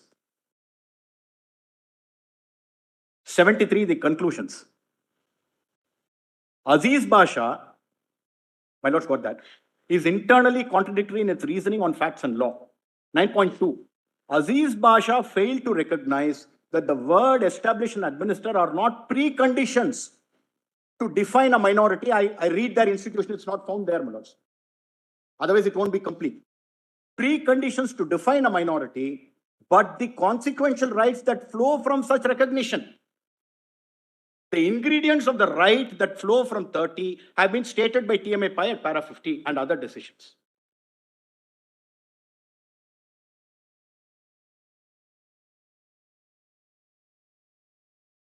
With respect, my lords, the position is the other way around. If you want to claim the benefits of a minority, you must show that you have established and you are... No. There you're wrong. They're absolutely right that Article 30 says that all minorities, Yes. religious or linguistic, Correct. shall be entitled to establish and administer institutions That's of their correct. choice. That's right. So it postulates that you are a minority and then gives you certain rights. No, that's right. Namely, the right to establish and administer. Therefore, the formulation that establishment and administration are concomitant rights once you are a minority is correct. It's on the basis of plain language of article. No, I'm saying the submission appears to be that if you show that you are a minority, then establishing an administration is really something which comes thereafter. No, on the contrary, my lords, even if you are a minority and you have been involved with an institution, you have to show that you have established it and you have been administering it. But that's exactly the point. That you cannot claim the benefit of Article 30 in respect of an institution if you have not established it and you are not administering it. No, this is apart from, my lords, But it doesn't, whether you have established or administered an institution does not define as to whether you're a minority. No, not in that sense. I quite see that, my lords, I quite see that. So therefore, this is plainly a clear construction of Article 30 as it stands. Very well, my lords. On that point, I have made some submissions. Please have a look at my written submissions on that, my lords. Thank you, Mr. One last thing, my lords, and then I'm really done. I've been For mentioning all intents and the purposes. last submission of Guru. Please see the 2006 Central Act providing reservations for SCBCs and SCs and STs. That act provides that all central institutions shall provide reservation in terms of 15 and 16. And by definition, institutions of national importance are covered by it. So, AMU will have to provide that reservation, but they have not been, because there is some provision in that act which says that if the parliament declares a particular institution to be a minority institution and certain other conditions, then yes, it need not provide the reservation provided under 15 and 16. Now, AMU has not been declared as such. But still, my lord, it's not being provided. Therefore, we are looking at what, my lords, as what Mr. Sibal said, is it merely that 50% which they claim for a particular community, or are we not looking at the larger umbrella of 15 and 16 across the spectrum? For an institution declared to be of national importance with thousands of crores being pumped in to keep it and make it an institution of excellence. And throughout has not made any specific overt claims of minority status except that 2005 or the in between 1981, my lords, amendment, which in my respectful submission is subject to the vagaries of political changes. All right, thank you, Guru. I'm deeply obliged, my lords. I overshot the time, but my apologies, my lords. I'm deeply obliged for a patient here. Navre, what is the point you want to Lord, make? I will not repeat anything that I promise. Lord, my written submissions are in volume 2A. Page 58, Lord, it starts, but actual submissions start at page 67. Volume? 2A, page 67. Page 58, but starts at 60. Actual submissions start at 67. Lord, the first submission that I'm making is with respect to the scope of reference, and I will, for that submissions are made, I will not, my lord, repeat that. Lord, on facts and the law of 1920, interpretation of that act to those facts, there is a decision rendered by a 5 judges bench. And that is, my lord, something which is concluded. In reference, my lord, on principle, everything can be relooked at. But those principles will be prospectively applicable, not with respect to the decision which is made, my lord, in that judgment. My lord, there is a judgment, my lord, of your lordship's court, my lord, 3 judges. I will just, my lord, read. It is, my lord, that judgment is, my lord, brought on record before your lordships in volume 5I. It's a special only, that judgment only. My lord, the citation is 2014, volume 5, page 800. And, my lord, of that, the observations only in para 12. I will read, my lord, those 5-6 lines. Reference of a case to a larger bench necessarily has to be for a reconsideration of the principle of law on which the case has been decided and not the merits of the decision. The decision rendered by any bench is final inter partes, subject to the power of review and the curative power. Any other view would have the effect of conferring some kind of an appellate power in a larger bench of this court, which cannot be countenanced. So, my lord, this is what I am relying upon for the first proposition. My lord, the second submission that I want to make, my lord, is with respect to the, my lord, in my written submissions, I have used the term dangers. My lord, your lordship may read it as the pitfalls. Dangers in accepting the independent status of the AMU as a minority institution. My lord, 69, my lord, page 69, that, my lord, caption is there. Dangers in accepting the independent status of the AMU. Dangers in the sense, not, my lord, political sense or, my lord, social sense. Purely legal sense, my lord, that's, my lord, my submission. My lord, the first thing, my lord, for that, my lord, for appreciating this submission, your lordships will have to, my lord, will have to bear in mind that entry 63 in list 1, my lord, takes care of the AMU as an institution of national importance. If AMU, my lord, is conferred or recognized to be a minority institution, my lord, the parliament will be robbed of the powers, my lord, conferred under entry 63. My lord, the wide nature of power that the parliament possesses, my lord, under entry 63 will be, my lord, curtailed if, my lord, it is recognized as a minority institution. Other than 2 institutions. I'm sorry, my lord. Other than 2 institutions. Yes, ma'am. That will be undermining the authority of the parliament.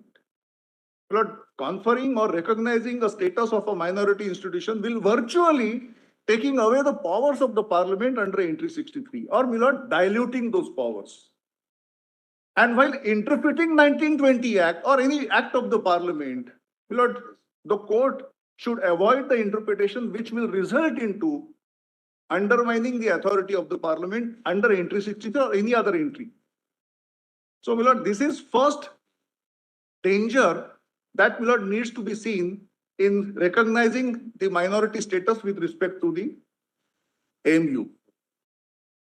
Second, my lord, since, my lord, Parliament attempted to do that by way of 1972 amendment and 1981 amendment, my lord, that also cannot be allowed to be done by the Parliament, because Parliament virtually will be abdicating its responsibility under Entry 63.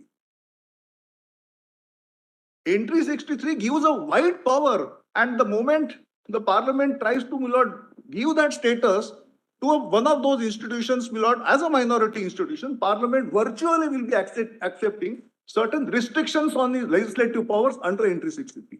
That will amount to abdicating, my lord, the responsibility which is conferred upon the Parliament under Entry 63. And, my lord, that's why, my lord, your lordships put a question to the learned solicitor: can you argue this? I don't know, my lord, I need not answer that. But, my lord, Union of India cannot do something which will result into abdication of or undermining the authority of the Parliament. This is second submission. My lord, if AMU is a creature by a special statute, it is, my lord, and, my lord, funded almost entirely by the government. It is a state under Article 12. Lord, if it is a state under Article 12, then, my lord, it can't do something which a minority institution will be entitled to do. My lord, my learned friend Mr. Guru Krishna Kumar, my lord, pointed out in the last submission that scheduled castes, scheduled tribes, reservation, etc., will not be applicable to minority institution. That's, my lord, what the Act provides for. Virtually, my lord, though it is a state, and, my lord, bound by, my lord, mandate of Articles 15, 16, it will not be, my lord, liable to do that only because it is recognized as, it's a conflict which will arise as a result of that. So, my lord, this is my third submission with respect to the dangers of, my lord, recognizing or conferring a status of a minority institution on AMU.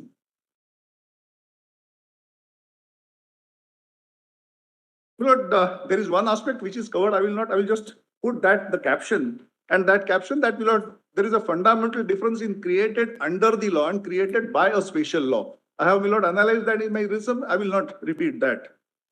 My lord, one word of their choice was something that was, my lord, argued on both sides. In fact, Mr. Sibbal tried to give it a new dimension, saying that even if the minority institution or minority community goes to the government and requests them to create a law for it, for creation of that institution, that also will be of their choice.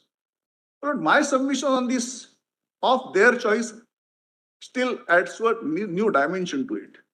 Today, what way, my lord, AMU is actually functioning? Parliament has provided for everything: court, executive council, academic council, statutes, how to be framed, what will be governed by the statute. Statutes governs, my lord, and ordinances governs even the control of examinations, even the awarding of degrees, appointment of professors, etc. It is, my lord, the choice of the Parliament. It is not any community, some different entity which is taking a decision. How do I administer it? But it is the wisdom, discretion, and the decision of the Parliament which controls everything. So, my lord, of their choice, in this case, it's only the choice. Therefore, I said discretion, wisdom, and the decision of the Parliament which actually, my lord, is the manner in which the institution is run. So, my lord, this is of their choice, my lord, therefore will not be available in case of an institution like AMU, which is a creature under the statute. My lord, this aspect also is covered. I will just paraphrasing it, and I will just, my lord, not repeat that. That, my lord, the institution is, the earlier institutions, MAO, etc., are dissolved, and new institution is entities. My lord, I am putting it, the Act of 1920 achieved twin purposes. And, my lord, I am putting it, paraphrasing it, once for all. Once for all in the sense that has happened. There is something inalterable thereafter. One is dissolution of the old institutions and establishment of the new entity. That has happened once for all. And therefore, my lord, 1981 amendment cannot, my lord, seek to alter something which has already occurred, and those Mr. Navre, I think we provisions shut are. down now. Thank you, Mr. Navre. Lord, there is only one thing, last submission. Lord, your lordships have seen entry 63. BHU and AMU are both, my lord, on par in entry 63. The moment, my lord, this is again part of that pitfalls, the moment you recognize it as a minority institution, my lord, even-handedness of the parliament's power with respect to two institutions again will be affected. What parliament can do with respect to BHU will not be able to do with AMU. So, my lord, entry 63 virtually will be rewritten as a result of that. And therefore, my lord, this, my lord, the submission made on behalf of the respondents, the other side, my lord, may not be worth accepting. I am obliged to that. Thank you. There is last submission, but my lord, since my learned colleague reminds me, my lord, the minority status of institution under Article 30, your lordships have held that it's state specific. But if AMU is established by the parliament, treated as minority institution, what do we do with respect to its campus, my lord, on the Jammu and Kashmir? Well, that's the question which may arise. And therefore, my lord, that also is the conflict which may arise. Too short. Yes, Mr. Banerjee. I don't want to repeat. I know I'm possibly right at the tail end, so and I'm sure. Yes, Mr. Banerjee, what is it? Just two short issues, Malaz. One, I've submitted my note, which is volume 2K, Malaz. That's what I've been informed at the last moment. Just two short points. One is in relation to the three entries. Malaz, I'm not going to, I've elaborated that in my note, but I'm just placing this. That it requires to be interpreted. There are institutions of national importance in all the three entries. So no-cited sources has to be used to interpret all three. And Malaz, in relation to the first half, and Malaz, what has not been cited is, Malaz, I have quoted some of the extracts, Malaz, of Baba Saheb Ambedkar as well as Sardar Patel saying that minority protection, what is the intention of 29 and 30? And Malaz, I've quoted Bal Patil, which does not seem to have been cited, Malaz. Jain institutions claim under. Not only that, Malaz, Jain institutions, but what Bal Patil actually does is addresses the question of minority.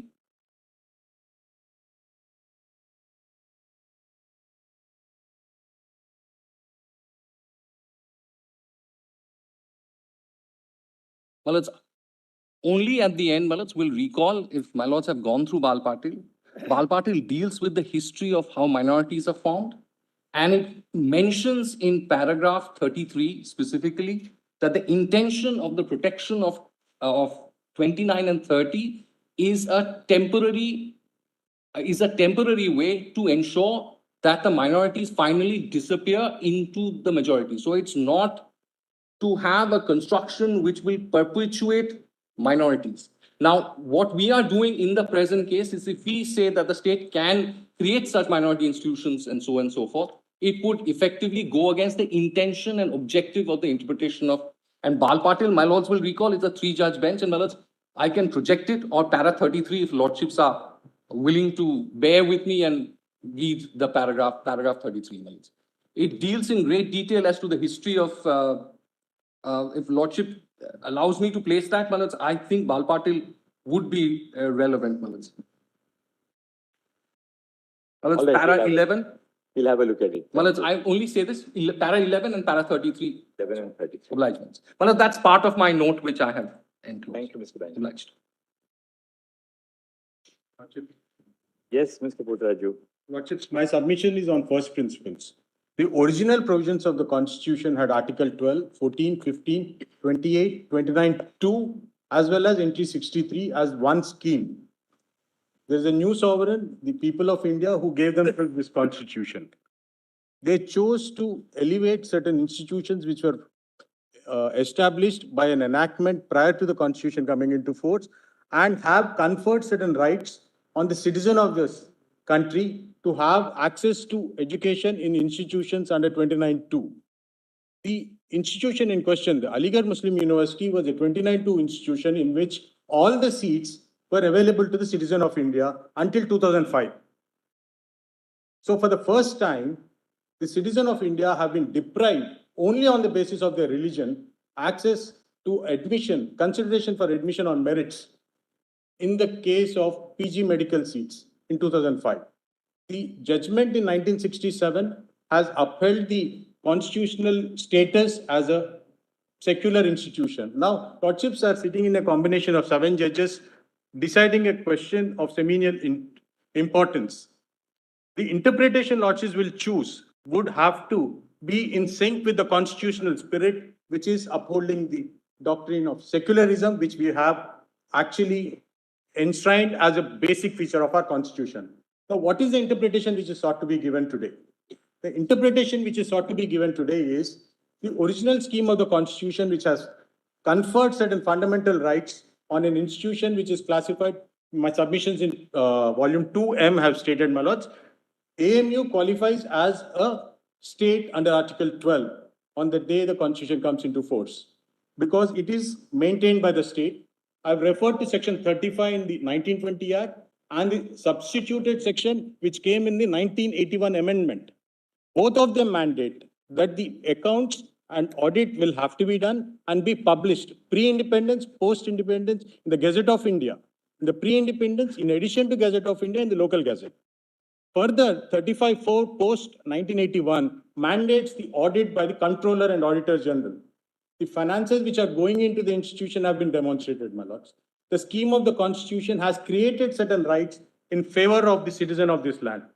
Now, those rights are now being diverted or being actually taken away by a parliamentary legislation which does not seek to even refer to the judgment of the Constitution bench, much less refer to entry 63 status. With great respect, my lords, entry 63 is a status conferred on an institution, not merely a origin or a establishment of a new institution. The historical background has been set out, my lords, by Mr. Ragesh Dwivedi, Learned Senior Counsel. The background of 1916, 1920 is where we moved to a secular constitution in 1950. The new sovereign was conscious of the pitfalls of the two-nation theory and have expressly rejected it. And by rejecting it, they elevated both universities, though named as the Banaras Hindu University and the Aligarh Muslim University, as institutions of national importance. Once they elevate it, some purport has to be given to that status being conferred under the original constitution, my lords.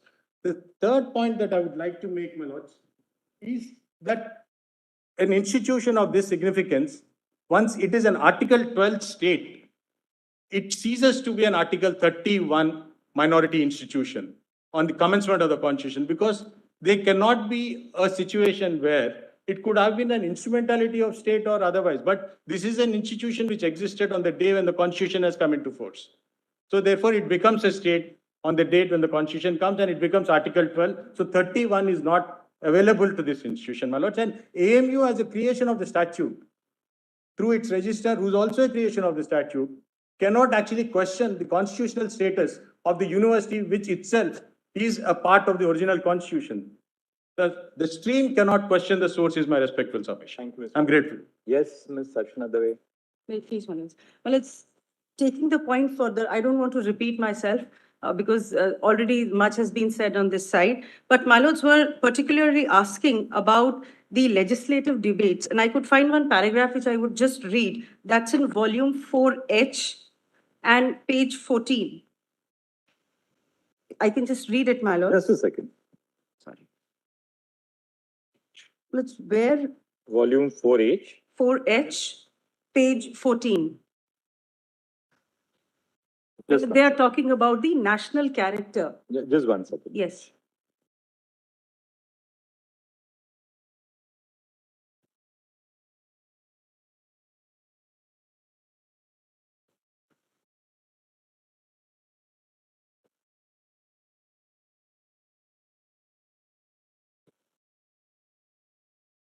At page 14, page 14. first column, down left. This is the 81 amendment. Yes. Sorry, 60. Yeah, because Justice No, Chagla- Malak, Mr. 61, Chagla was there. additional compilation of legislative debates, page 14. Let's have that. First column, second column. First column, down right, left, It starts like this. MC Chagla. Aligarh University is a national institution, an institution MC of Chagla, right? Yes. The last paragraph, left column, Aligarh, my lords, have it? Yes. Aligarh University is a national institution, an institution of national importance established by the legislature and continued by this parliament. Parliament has got every right to deal with the administration of the university either through an ordinance or by changing the law. It would be a most extraordinary proposition to suggest that this parliament, this sovereign legislature, has no right to interfere with the administration of the Aligarh University, which is Mr. Anthony's argument. It was never accepted by the British government, although there was no constitution. And even in those days, if you look at the dispatches, I have gone through the history of this when the Governor General sent the dispatch to the Secretary of State suggesting the starting of the Aligarh University. It was made incumbent that the doors of the university shall be open to persons of all castes and communities. Even that, British government would not permit a university to be set up to be financed by Indian money, which would be communal in its character. But as I said, they did not make this concession about this court, which we could not keep up because of our constitution. So, my lords, taking this further, this is with regard to the national importance, the national institution. Also, my lords, if I can say, the judgment in Aziz Basha is for a standalone institution. If I can say, this is a judgment in personam. What it is deciding is the character of the university, AMU University, as a standalone university. Both BHU and AMU are on a similar footing. You may also want to read page 12, Archana, Yes, my lords. column 2. Yes, my lords. That is again Mr. Chagla's speech. Yes. Just read from the right that is conferred. The right that is conferred upon minorities, it is important to note, is to establish and administer educational institutions of their choice. My submission to this House is that Aligarh University has neither been established nor is it being administered by the Muslim community. It is not a minority institution in the sense in which Mr. Anthony suggests. I will give him the reasons. You had first the Muslim College, which was founded by Sir Syed Ahmad. Sir Syed Ahmad asked the British government of those days to establish a university, and the British government in 1920 passed the Act of 1920. The legislature of those days passed that act and established the university. Therefore, the establishment of the institution was by legislature and not by the community. Whatever might have been the origin of the Aligarh University itself was established by the legislature. Then came the Constitution. Then in 1951, the Amending Act made certain alterations. In our own Constitution, in the Union List entry 63, it is provided that central universities and other institutions of national importance can be legislated upon the Parliament. Now, I cannot understand how it can be said that the administration is in the hands of the minorities. The administration of the university depends upon the law. During British times, it depended upon this act. After independence, it depends upon the act as had been amended by Parliament. Does Mr. Anthony suggest that it is open to the Aligarh Muslim University or the Muslim community to change the administration of the university even to the slightest degree and go contrary to what Parliament has laid down? If the minority had the right to administer the Aligarh University, then it can have any administration it liked. It can change the administration and it can close down the university. It can change the constitution of the court or the executive council. Can it do so? Even the constitution of the court, of the executive council, and of the academic council is regulated not by the minority committee, but by the Parliament. There is another aspect of the matter which Mr. Anthony has completely forgotten. He has attached great importance to the fact that under the Act of 1920, the British government, as a concession, said that the court shall consist wholly of Muslims. Now, everybody knows that the university is administered by the Executive Council and not by the court. The court, of course, is the supreme authority, and it is like a showpiece. It meets once a year. Lots of people come there and make speeches and pass resolutions. But the day-to-day administration, selection, appointments, and so on are carried on by the Executive Council, and it is significant that even in the British days, it was not provided that the Executive Council shall consist only of Muslims. That clearly shows that the British government did not concede the argument. Although there was no constitution, then the argument is now advanced by Mr. Anthony that the minority has a right to administer this particular institution. I say that this institution was not established by the minority, nor it is being administered or was ever administered by the minority community. That is the legal position as far as Article 30 is concerned. What else, Miss, anything, what else do you want Yes. to add? Well, so my humble submission is, Malad, Aziz Basha, who is holding the field till today, is a good law, and it is only deciding the character of one particular university, which is AMU in this case. Well, it's the Parliament by the 1981 Amendment Act brazenly tried to overrule Basha's judgment, which it could not have done, my lords. I'm so deeply obliged Thanks, Ms. for Dave. Thank you. patient hearing. I get Vishnu Gate's phone and appearing for the National Commission for Scheduled Castes. Because Mr. Yogeshwar had filed the written submissions. However, my lords, there's a bereavement in his family, so I just need 2 minutes, my lords. The first submission is that the appellants have based their submissions on the extent and width of Article 31. On an interpretation of Article 31 and interpretation of TMA-Pi in Inamdar, it has been held that it's only an added protective measures and it is triangular. At the top, the rights of the minority to establish institution is narrowed down and virtually zero. Hence, you cannot enter into the protection of minority institution directly as a university. Even deemed university, they first become institution of eminence. Then there is a procedure to get themselves declared. That's the first point. Second point was following this.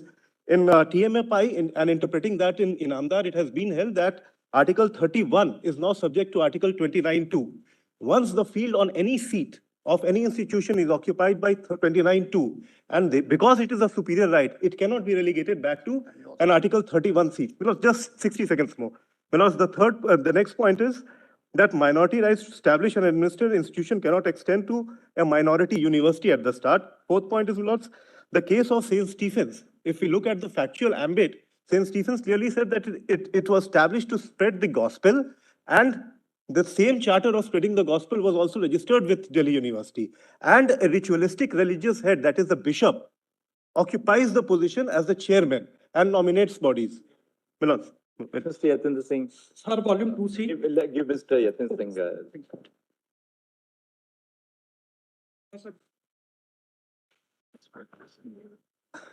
Your Lordships granted me 5 minutes. Probably I cannot finish in 5 minutes. Tell us what the point is. Of course, we'll hear. Yeah. Please inform me when the 4 minutes are over. 1 minute time, I want to tell your Lordships something which probably even they don't know about their own university. And there's a one particular case. Why didn't we begin with that then? My lords, I'm sorry. Lord, I have 5 submissions to make. Yes, Mr. Yatendra. And Lord, I will argue the traditional way. Lord, I will feel more comfortable. Just pass on. This doesn't contain any of the annexures, only my written submissions. There are 7 submissions. Submission number 1 is, number 1 is plain language should be given natural meaning and should be read as and not or. Second submission is, Where is that, Mr. Yatendra? your Lordships may have my this submission, and there's a Page? What page? written submissions, page 2. Page 2, all right. My lords. Second is, university was, AMU was established by, it was not established by Muslims. The third one is that it was never being administered by minority Muslims. And the fourth one is, without changing the basis of Basha case, the legislature cannot reverse it. First and 4 are settled point. Second and third are very well dealt by Solicitor General. I have mentioned them in Annexure A. Of course, Lord, I have given entirely a different color than what the Solicitor General has given. Your Lordship's pleasure is, if you want to read it, your Lordship may read it or omit it. Now, Lord, I come to the 5th point. What is the meaning of the word minority? Mr. Dwivedi has elaborated a lot. I must confess, it is a very novel way he put it. and your lordship will deal with it, the treatment that it deserves.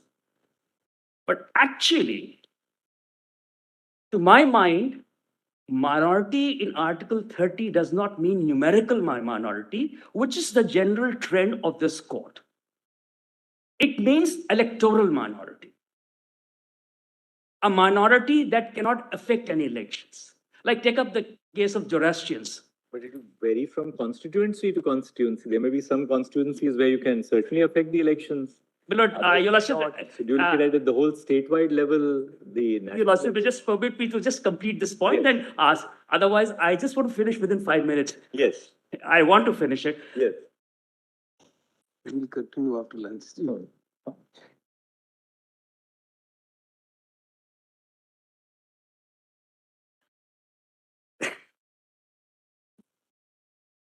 Lord, democracy is a basic structure of the Constitution. Lord Acton, in his Essays on Freedom, says, most certain test by which we judge whether the country is really free is amount of security enjoyed by minorities. That's Lord Acton in his Essays on Freedom. It is mentioned here in paragraph number 2, Millards. This is the reason why rights to minorities were given under the Constitution. Now, if this is the case, then any minority which affects the election results is not a minority under Article 30, but like take up a case of Zoroastrians, that is Parsis and Iranis. Those who came 800 years ago, Milord, Persia was there, they are known as Parsis. Those who came 200 years ago, Iran was formed, they are known as Iranis. Now, they are about less than 1%. Bauds are less than 1%. Sikhs are less than 1%. They can't affect, Christians are 2.4. They can't affect any elections. Muslims in 211 census were 14.2%. But their population is the highest. My Muslim friends, when I talk to them, how much do you form the population? They say, now we have become 23%. So Muslims as a minority affect the elections. And that is the lot, if Bhindawale was creation of Mrs. Gandhi, then Owaisi is a creation of BJP. They want to divide the Muslim vote. Wherever they combine together, they win. You will have your chance. You will have your chance. But that's the way I thought. We not steer away from the area of constitutional law. But not your lordship's way. You're rejected. Your lordship may reject it. I'm again saying that. But I'm trying to say is... Let's not comment on all right. Political personality. Your lordship may not comment it. Your lordship may hear the next sentence which I'm going to say. Because I just mentioned it as a reference. Your lordship, this court is not competent to decide this question, whether they affect any elections or not. That is why, my lord, I mentioned that your lordships may have some kind of commission may go into this question. That's all. So according to you, Muslims are in a position to affect electoral outcomes, and therefore they are not a minority, according to you. That's right. And for that, your lordships cannot go into this. No court can go into this question. A commission may be formed. For that, I was laying down the basis, my lord. I also know, I understand much better than Mr. Sibbal what are the limitations of the court. As a judge also, as a lawyer also. This is all that I have to say on this point. My lord, the Chief Justice has asked a particular question to Mr. Kaul. He gave a particular answer. I have given a different shade to it. If your lordship may have page 4.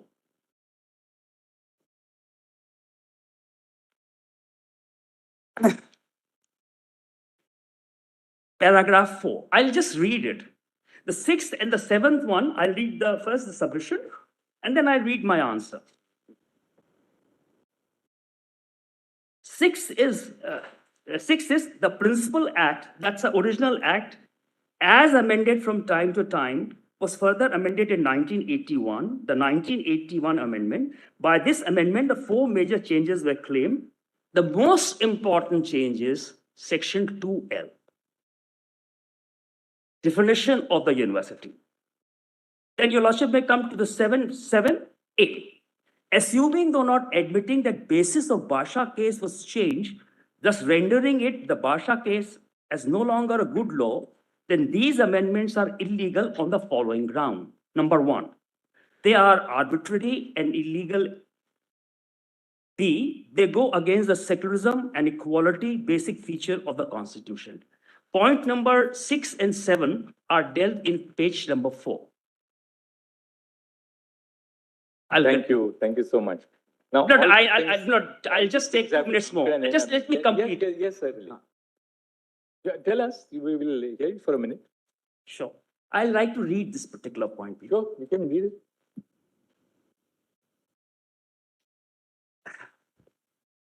Which point, Mr. Page 5. Page 4. Page 4. Look, I'll take 5 minutes more in case your lordship can give me just 5 minutes more after the. All right. Seeking 5 minutes, then we'll take on reading it. Yes. 6 and 7. Yes. In Basha case, it was held that AMU was established by the Principal Act. Kindly see the second submission on Annexure A. This finding cannot be reversed unless the basis is changed. This can only happen if the status quo ante or the way the things were before the Principal Act came into existence happened. In other words, the Principal Act is repealed and administration as well as properties are reverted back to MAO.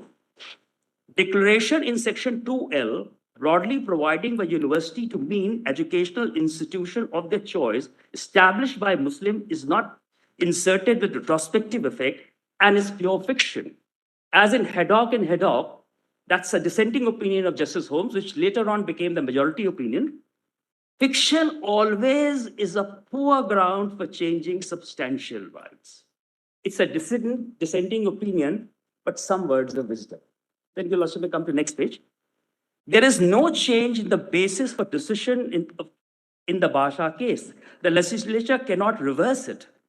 Section 2L providing artificial definition to the word university is arbitrary. An arbitrary statute provision violates Article 14 and 16. I mentioned number of acts, but Lok Prairie case is the best case for all. Then secularism and equality are the basic feature of the Constitution. I have cited Justice P.B. Gajen Gadkar. Probably this book is not there with your Lordship library. I have the book in case your Lordship wants it, though I have annexed the relevant pages there. Then there is Austin Gravelka quotation. I don't want to see. There's a very good book by Justice Chedappa Reddy, where he talks about secularism was not part of the Constitution. Was nowhere mentioned in the original Constitution, but how it was part of the Constitution, that's what he said. And the crux of all this is, Indian secularism respects all religions. It does not favor any particular religion. Once you establish the institution for a particular religion, it violates the basic principles of equality, secularism, Article 15. Now, look, this is one particular case was not mentioned, precedent. Let me explain this and then I'll finish. It was yesterday my young team suggested to me to put it there. You also must have read Spider-Man comics in your childhood. Spider-Man has a kind of a toy. From here, he can throw this web. Now, this was subject matter of patent dispute. It went up to Supreme Court. The Supreme Court was, US Supreme Court was asked to reverse a decision which they have already taken. What they ended up saving, the advice of Uncle Ben to Peter Parker. With great power comes great responsibility. Will it be your Lordship's pleasure? And they did not overrule it. That case was 51 years old. Here it is 55 years old. Kindly read what the US Supreme Court. But they overruled Roe versus Wade. Well, your Lordship will read it here. I will read, which is in my favor. Dr. Rajiv Dhawan is a very competent lawyer. He probably I personally rate him as somebody who knows the law, there's no other person who knows as much law as Dr. Rajiv Dhawan. I have a great fascination. I grew up doing a hero worship for Rajiv Dhawan. He used to live very across the road. Hero worship for him. I'm embarrassed. No, Rajiv, you are undoubtedly one of the greatest advocates India has seen. Thank you. Your Lordship, we'll have a look at it. Huh? We'll have a look at it. Thank you. Can I read that particular line? No, we've seen that judgment, yes. And just one more. But one more incident I will try to tell your lordship, that will bear in mind, that not 30 seconds I'll take. But Andre Weil was the greatest mathematician of last century. He was impressed by Gita, and during World War, when all the scientists were running away, he was a Jew. He came back to India. Schrodinger was supposed to come to India. He got appointment at Allahabad University, and he got, unfortunately, a professorship in Aligarh Muslim University. Now, he was impressed by Gita. India was a land of promise. He wanted it to be, he always used to quote Gita, he used to take term. There's a principle of equivalence. He says, there's a new avatar. Like Vishnu had 10 avatars, that's how he used to do. And unfortunately, he was trapped in AMU. Now, AMU had an atmosphere, which was, say, let's say, put it, anti-Hinduism kind of a thing. And they tried their level best that you actually hear me. Look, there's some relevance. There's some relevance, otherwise I wouldn't have insisted. He went back. He left AMU, embarrassed. Had he been here, India would have been, AMU would have been Princeton. AMU would have been Stanford. And India would be producing one of the finest mathematicians, and we lost that. I'm obliged, my lord. Oh, yeah. Now, anything else that has not been said, we'll give you Yes, I have. 30 seconds. Yes. Sir, 30 seconds I will complete. Sir, volume 2C, page number 2, and I will highlight only 2 points of my written submission. And What are the points? Just say, tell us already. to consider the minority status of the Aligarh Muslim University under Article 30 of the Constitution, we have to examine, can an educational institution created by the Parliamentary Institute enjoy minority status under Article 30 of the... Mr. Sharma, this has been argued, repeated. Sir, let me, I am completing the chair, sir. Sir, please 1 minute. If the answer is yes. 50 बार यही हुआ है, इसमें बहस इसी point पे आप. That's right, so that's why. Please 1 You are supporting that side. Sir, being an intervener, and as a respondent, any respondent can support. You are supporting the petition. You are supporting the petition. Yeah, sir. I don't think they require your support right now. You argue. Please 1 minute. Sir, I am only requesting you. Yes. Sir. Then there can be 2 ways. If an educational institution has been established for minorities under the Act, it should be declared a parameter for granting it minority status under Article 30 of the Constitution. If the spirit of creating educational institution by the Parliamentary Institute is for minority, it can also enjoy minority status under Article 30 of the Constitution. Okay. Now, the Aligarh Muslim University is the well-established fact, is created by the AMU Act 1920 and passed by the Imperial Legislature. Let me say, when they used the word Muslim in the AMU Act 1920. Secondly, Mr. Surendranath Banerjee was allowed to speak in that time in the debate as the representative of the Hindu community, and he praised and supported the bill. And also that time Governor General congratulated the Muslim community. Clearly the spirit of the act was in the favor of Lordship, I am representing respondent number 10 and 11. Originally, So that's why. fought for the reservation when the reservation was sought to impose by the ME. So, my lord, just I don't want to repeat anything, but I want to highlight one very crucial aspect. Kindly, she has discussed how the genesis of the AMU lies in the 1920 Act. If we started from the 1872, there were 2 groups, moderate called Wafadar Party and all. So, my lord, there were 2 prominent figures who were the part of the moderate groups. One was the Muhammad Safi who tabled the bill. Page 43, volume 4C. It is specifically mentioned while tabled the bill, the Muhammad Safi said, the AMU, like the BHU, having the all India character. All India character means, your lordship, the national character. Second prominent figure was Dr. Maulana Azad, our great leader. He was present in the 1920, along with the Muhammad Safi, that group. Another group, of course, did not agree, and they started the Jamia. They passed the resolution Jamia in the Aligarh itself. He started classes there by occupying some of the classroom, and thereafter shifted to the Delhi, your lordship. Now the Maulana Azad, who was right in the 1920, also was in the Constituent Assembly, was the part of the Constituent Assembly. There has been argued. And he was also... You're not here all the time. We've been here all the time. And he was also in the 1951, as our first education, Mr. My Lord, Kindly, Thank you. We'll come I love back the now. legislative Your Lordship, kindly allow me just 5 minutes, nothing more. It's No, concluded nine- this side now. Just I, Upon you now. Your Lordship,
Yes, Supplement yes, it. I am not taking any further time in this matter. If the court permits, I'll give my written note and I'll take it. Yes, Mr. Tapia, ladies. Thank you so much. ये अपने appearances दे दिए हैं. Your Lordship, kindly permit me to, my Lord, Yes, Mr. Dhawan. I'm just seeking my Yes, Dr. Dhawan. upload my additional argument. Sure, no problem. You can upload that. No difficulty. 1-2 pointer is time late. But give it to the nodal council. Don't upload it yourself. The nodal council is uploaded. Perfect. But Yes, Dr. Dhawan. if time, my Lord, remains, my Lord, I may be We'll permitted. see at the end. 5 minutes at the last.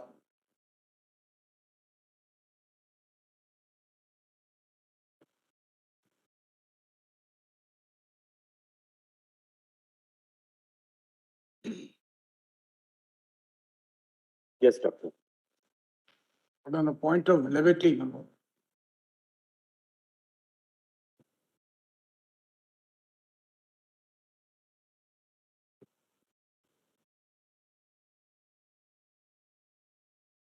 I said, on a point of levity, flattered though I am, but the only authoritative, my Lord, jurists in this country are your lordships. My Lord. No. One has to be absolutely clear about that.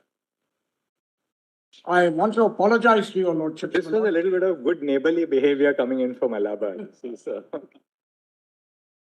My Lord, I interned with Mr. Sibal and I told him, tell me how 500 pages can be reduced to 3. If you can teach me that, then I'm prepared. Otherwise, I'm not. So he gave me lots of briefs to read, my Lord, and he is my guru. My Lord. So this side, I don't go beyond that to Allahabad. My Lord, I'm sorry that I've interrupted, my Lord, and I apologize. There have been 2 views, my Lord, given about me, my Lord. One is that I come out blazing, with all guns blazing. The other I found, my Lord, the other day was, Dr. Rajiv Dhawan was the other senior counsel who made his own detailed submissions with a melange of legal acumen coupled with passion, thereby exacerbating the attack. I think this is good. Now, my Lord, kindly, my Lord, 1F, my Lord, if your lordships will. Yes. That has been opened here, it can be. Excellent. Okay. Upload नहीं हुआ. It's on the screen, but it's not in. Okay, you said it. Sir, yes, sir. But you should. It's okay, but what I'm trying to say, you put everything in this.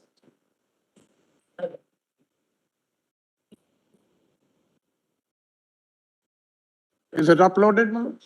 Yes. Lord, in my reply, there are some questions that fell from your lordships, my Lord. The question of indicia, for example, fell from your lordships. The questions, my Lord, of surrender versus continuity has been argued, and therefore I have to respond to that, my Lord. National character versus and excellence. Therefore, my Lord, I'll briefly take your lordships through all that. If your lordships will just see the index first.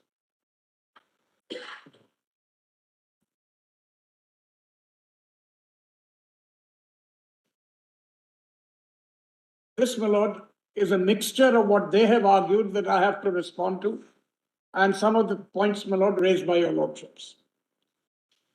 Now, my Lord, much has been said about the scope of reference, and it has been argued that your lordships are just to answer the unanswered question in TMA pi. My submission on page, what would be the PDF? Page 2, my Lord, is that the reference in this case, not having been delineated by the court, has to be abstracted, my Lord, from the 81 reference, my Lord, and more importantly, it has to be abstracted, my Lord, from the 2019 reference. Now, my Lord, on page 2, in 1.2, I say the reference is not on a single AC. And then, my Lord, in 1.3, I have indicated what can be gleaned from the reference, my Lord, in 2019. So the first point is, was Bhasha correctly decided? Does it suffer from internal contradictions and reasoning on facts and law? Aziz Bhasha is squarely raised, I won't read the reference again, my lord, is squarely raised as a point of reference, my lord. Aziz Bhasha needs to be reconsidered in the light of earlier and subsequent decisions, my lord, that we have argued earlier. I won't labor it. The effect of Aziz Bhasha on the future decisions of the Allahabad High Court, which applies Aziz Bhasha completely and strikes down the statutory character to the 1922 Act through the 1981 amendment, is it a usurpation of judicial power? I don't think I need to labor too much on this, my lord, because it's in my original written submission, my lord, with the various case laws that support it. Then, my lord, what is the effect of the National Commission for Minority Educational Studies? Now, the important point there, my lord, is it recognizes the rights of minority under Section 10, which I'll elaborate later. And finally, was Aziz Bhasha correct in accepting the antecedent historical data on AMU's Muslim character, but denying it constitutional significance while deciding the issue of minority status? And my lord, this is at variance with various decisions, and therefore it has been argued that in actual fact, the question, my lord, of antecedent data from their side has been argued, my lord, on the negotiations. We have said that, on the other hand, negotiations plus, my lord, the movement that started. In my respectful submission, reference to Macaulay in 1837, my lord, or even the Woods letter is irrelevant. What is relevant, my lord, is the 1904. That is what is relevant. That was a template that was indicated, and Banaras Hindu University and AMU are the exceptions to that template, and that has to be recognized. Then, my lord, I move on, my lord, that it's a question of appeal, my lord, on whether Aziz Bhasha, we've raised these questions relating to Aziz Bhasha, my lord, and therefore to say that Aziz Bhasha is not an issue, my lord, would be entirely incorrect. I won't go more than that, my lord, on this. My lord, the cross-reference of the appeal is CA 2286, questions 10, 13, and 14. This is squarely raised before your lordships, and there is no point taking a narrow interpretation that all that has been decided by your lordships is the unanswered 3A. This is broadly speaking on the reference, my lord. The reference is not singular, but the reference is multiple, and a mere reading of the 2019 reference will illustrate the various points I've indicated there.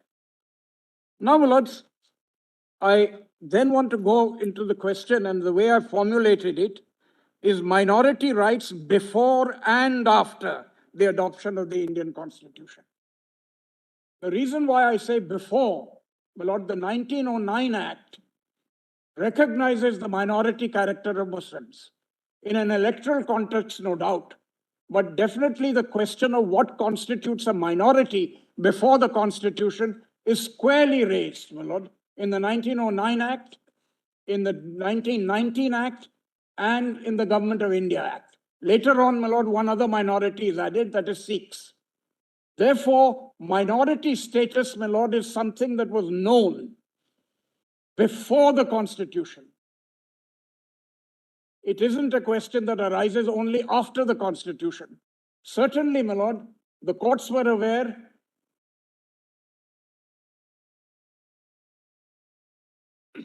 and the relevant provisions, my lord, of the particular statutes, my lord, I'll indicate later. After the Independence Act, my lord, there are 2 points that have been mentioned by your lordships. The first is the dispensation of Article 30. That's, my lord, an important, and the second is the dispensation of the UGC Act.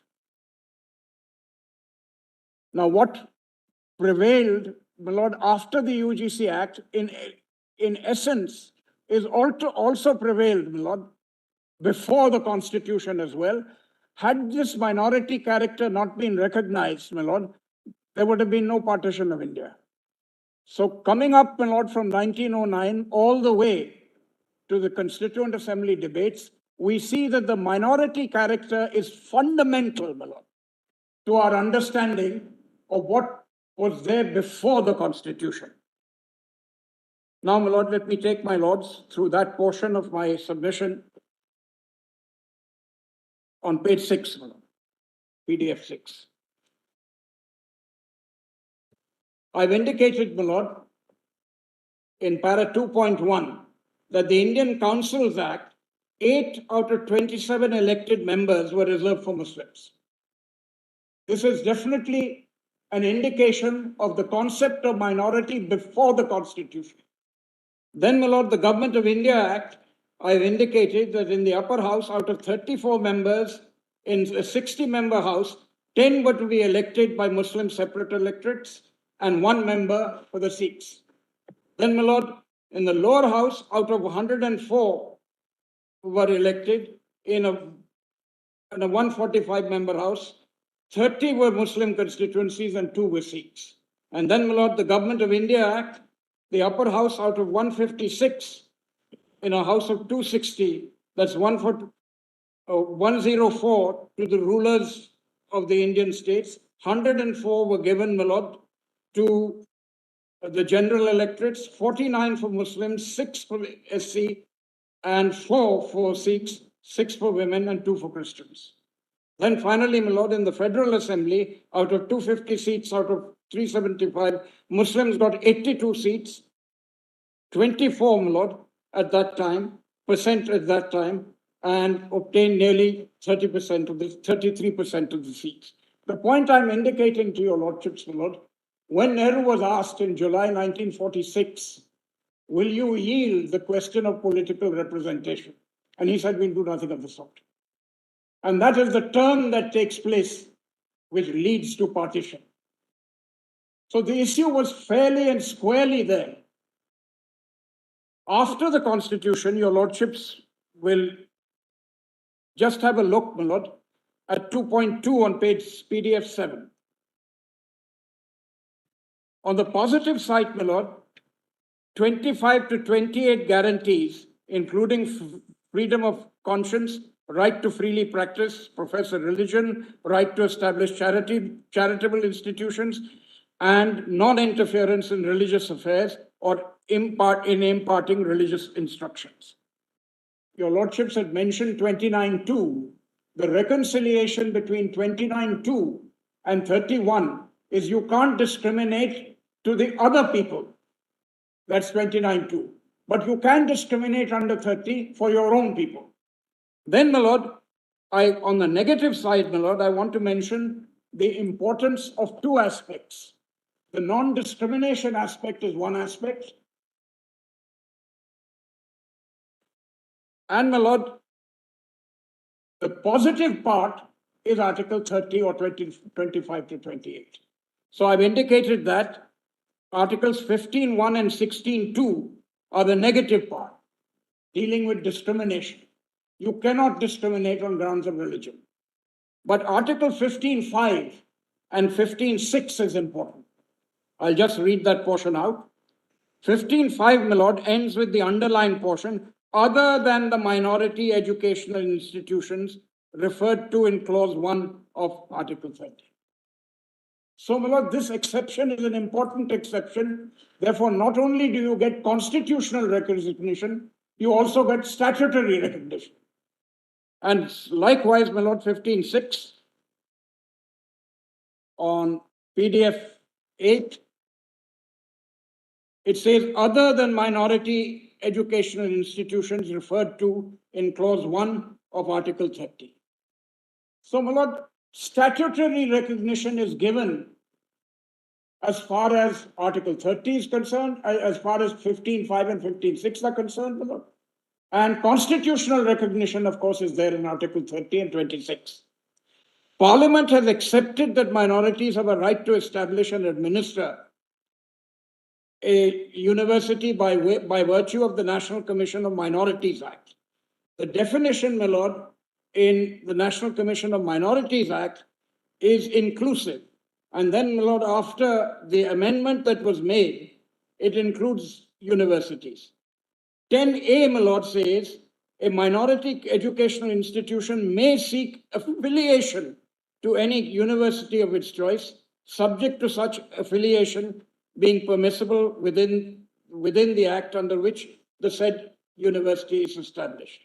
When we come, my lord, to the other statutory recognition, Pramati, at 2.4a, we, however, hold that the 2009 Act, insofar as it applies to minority schools, aided or unaided, is covered by Clause 1 of Article 30. Pramati arose in this way, my lord, whether certain aspects applied to the minority or not. And Pramati was absolutely clear it does apply to the minority as well.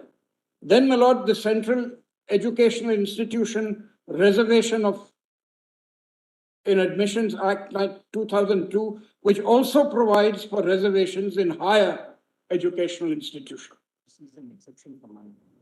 And an exception is carved out, my lord, once again for minorities. So I'm looking at present, my lord, in the constitutional dispensation and also, my lord, in the statutory dispensation. That is the voice of Parliament clearly saying that minorities are accepted in 15.5, 15.6 and the various statutes. Now, my lord, the concept of minority goes to the root of minority protection under the Indian Constitution, which has been recognized as a basic feature of the Constitution and its secular framework. Now, secularism, my lord, is understood by your lordship's judgments. One of the important components of secularism is, in fact, minority characters and their protection. Now, my lord, in Pramati, a very interesting point was made by quoting, my lord, the former Chief Justice Sikri. And what he says, my lord, here, after quoting from Justice Sikri's judgment in Keshwanan, I won't read out that particular paragraph, my lord. Thus, the power under Article 21A of the Constitution vesting in the state cannot extend to making any law which will abrogate the right of the minorities to establish and administer schools of their choice. Now, my lord, the suggestion made by Chief Justice Sikri was in fact that you can't even amend the Constitution as far as Article 30 is concerned. Then, my lord, the concept of minority education goes to the root of minority protection, which has been recognized, my lord, I've already said that. Over the page, my lord, we've already read these portions out to your lordships, that minority institutions is consistent with the doctrine of equality. Once again, my lord, Justice Kripal has been cited, and my lord, Justice Khanna. Respondents suggested that an affirmative action of AMU's minority status would be contrary to the public interest, as it would be. I'm sorry, my lord, my learned friend wants me to read the bit, my lord, in TMA Pi. Article 31 ensures protections to the linguistic and religious minorities, thus preserving the secularism of the country. So there is a connection between secularism, and an attempt was made to treat secularism and give it a narrow meaning. Minority protection, my lord, goes to the heart of what secularism is about. And, my lord, consistent with the doctrine of equality.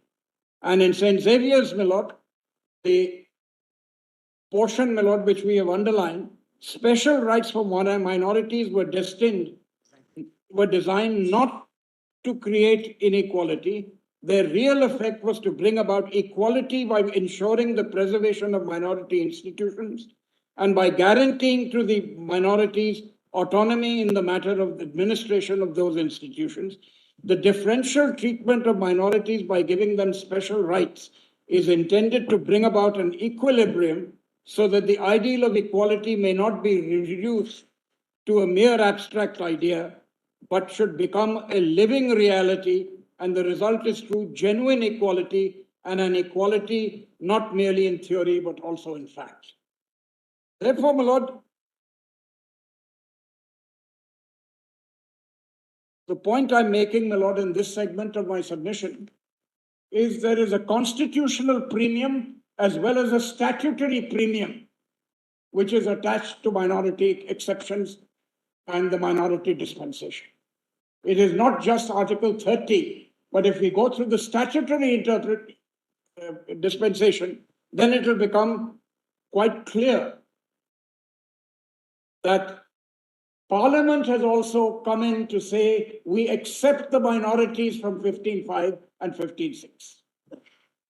Now, my lords, I come to page 11. My lord, the argument really on their side has been surrender, and on our side has been continuity. It is ultimately, my lord, left to your lordships to finally decide whether there was continuity or whether there was a surrendering. And in our respective submission, my lord, at 3.1, it is undisputed that MAO College and their affiliate bodies are the nucleus of AMU. Now, much has been said, my lord, about the determination of fact which cannot be removed. In actual fact, there is only one and one only, my lord, aspect of fact, my lord, is that the MAO College and their affiliate bodies are the nucleus of AMU. That is the fact that was decided by Aziz Bhasha. And even if we accept their argument that facts cannot be changed in a reference which I believe is incorrect, my lord, there is facts and law, there is facts, and there is law. All of them, my lord, come under the dispensation of Bengal immunity. So when you look at all this in Bengal immunity, which is the stare decisis point, when you look at them, certainly the foundational aspects of Aziz Bhasha can be re-examined. And therefore, this subtle distinction about facts not being the subject matter of appeal or reversal is not correct. Now, my lord, here, the statement of objects and reasons in the preamble shows that the Muslims intended to convert and incorporate Mayo College and its affiliate societies into Aligarh Muslim University.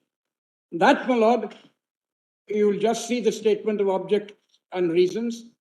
The Muslim University Association, having requested the foundations of the university and certain funds and property being available to this end, it is proposed to dissolve that association and Muslim MAO and to transfer the properties to these new bodies. Now, my lord, in the preamble, my lord, it also says a teaching and residential university and to dissolve the Mohammedan Anglo-Oriental College, Aligarh, and the Muslim University Association, and to transfer and vest all their properties. It is for your lordships to decide whether the surrender argument, my lord, is an accurate argument, or is it that it was a continuity?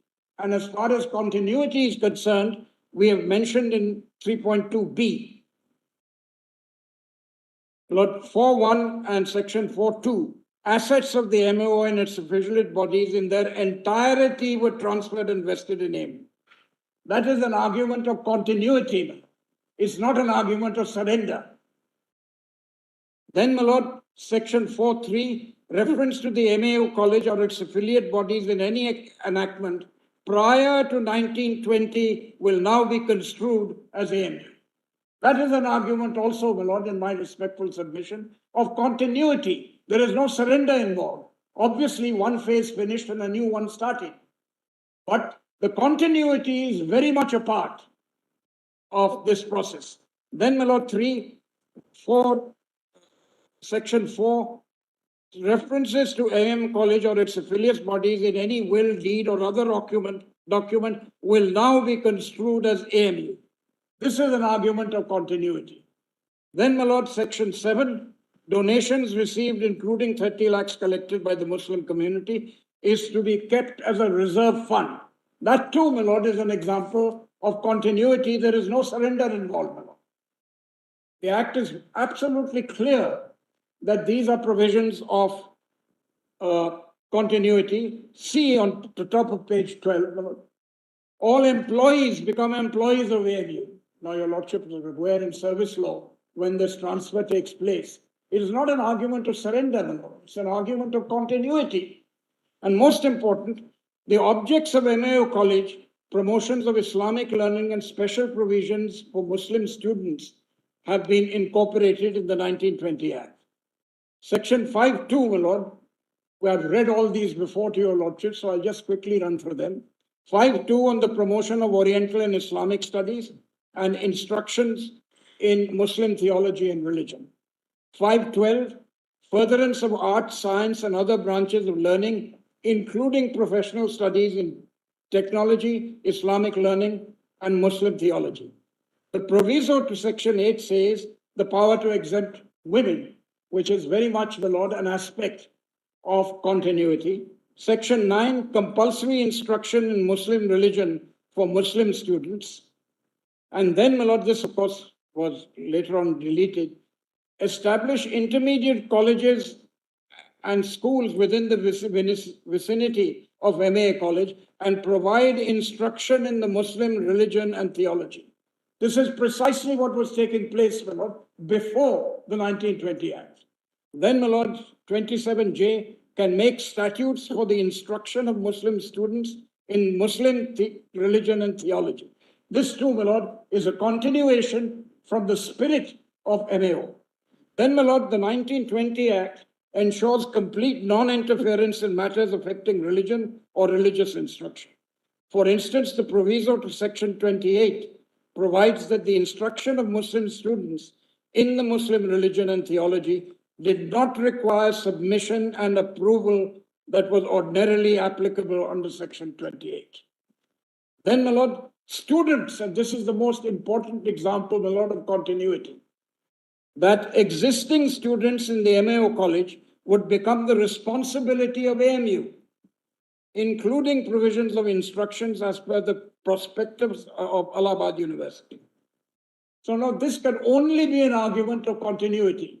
It cannot be an argument of surrender.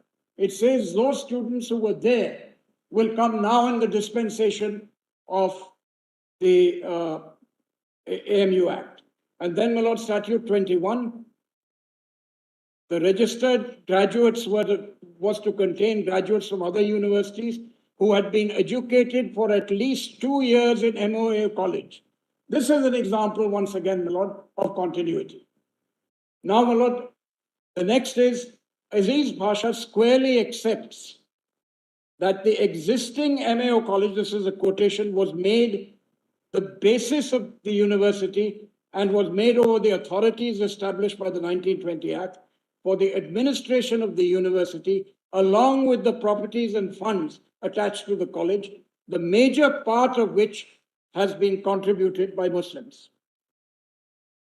Then it is true that the clear from the 1920 Act that the nucleus of the Aligarh University was the MAO College, which was till then a teaching institution under Allahabad University.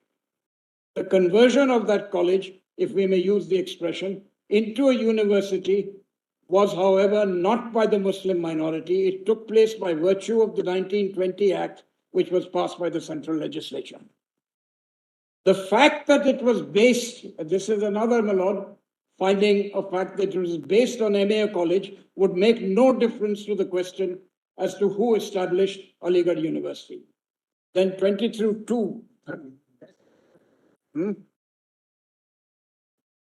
This is also, my lord, the error in establishment, which we already argued, so I'm not taking your lordship through it, that the mechanism, my lord, was the 1920 Act.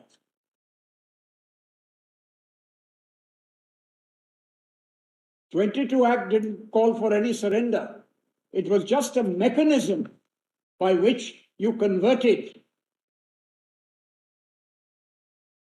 MAO, my lord. And then, my lord, the annexure to 1920 gives the name of foundation members. I'm instructed, my lord, and I've seen that particular list of trustees. All 124 were trustees in MAO. Mr. Dwivedi thought this was not possible, but there were 124 trustees. Then, my lord, the annexure foundation member, I will not go And then, of course, in the 1920 Act, no person other than a Muslim shall be a member of the court, which of course was changed, but not in 1951. Then, my lord, as I indicated to your lordships, there is a limit to which imperial history such as Macaulay's Minutes, 1837, Wood's Dispatch and Hunter Commission report have significance in determining the minority character. It is not necessary to go into Macaulay's understanding that the idea was to reproduce Englishmen, nor was it necessary to refer to the Hunter Commission on recognizing degrees.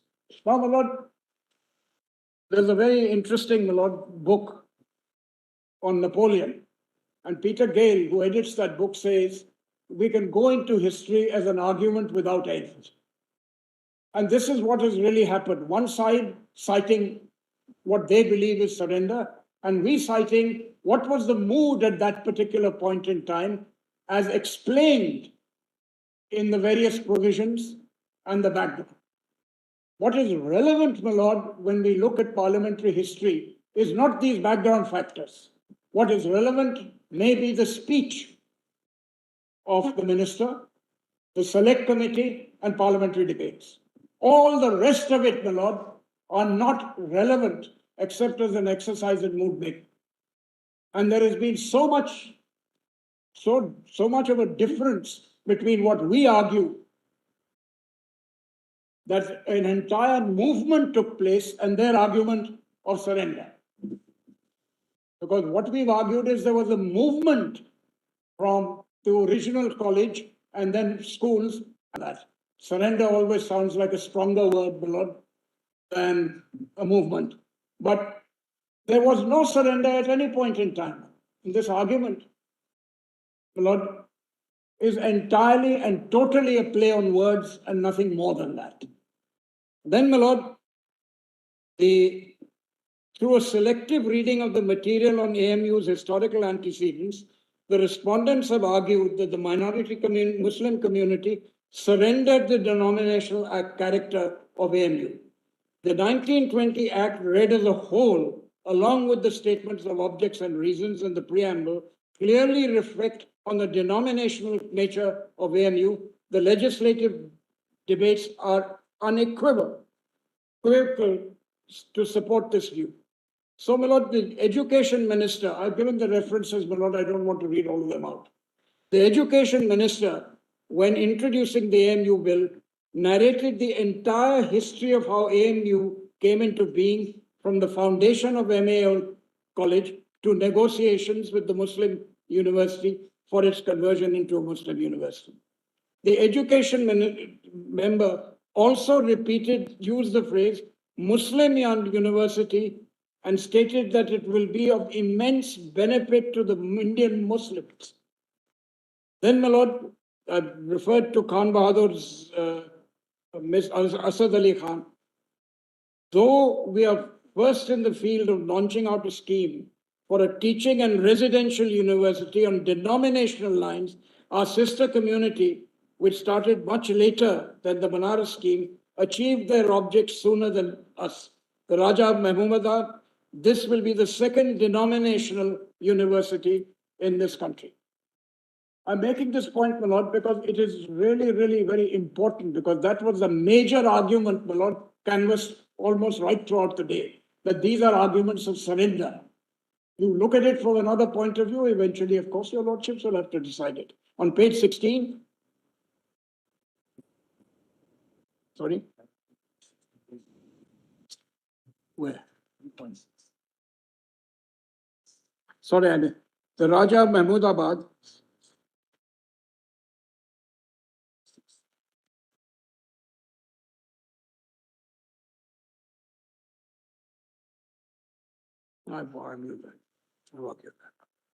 Then, my lord, PDF 16, my lord. At the time of passing the bill, the education minister stated, my lords, today your excellencies, government is committed to the custody of the Muslim community, a priceless trust, the incalculable benefits of which will be enjoyed, not only by themselves, but also their children and their children's children. And the Governor General says, before putting the question, I'd like to add my congratulations to the Muslim community on the passage of the bill. Now, this being an important point, my lord, eventually your lordships will decide and look at the debates and the so-called items of surrender. I think they're irrelevant until we reach the 1919 bill. They're completely irrelevant because ultimately it is that bill which was converted into an act read as a whole that will determine whether it is a surrender or whether it is a continuation. I've already made that argument.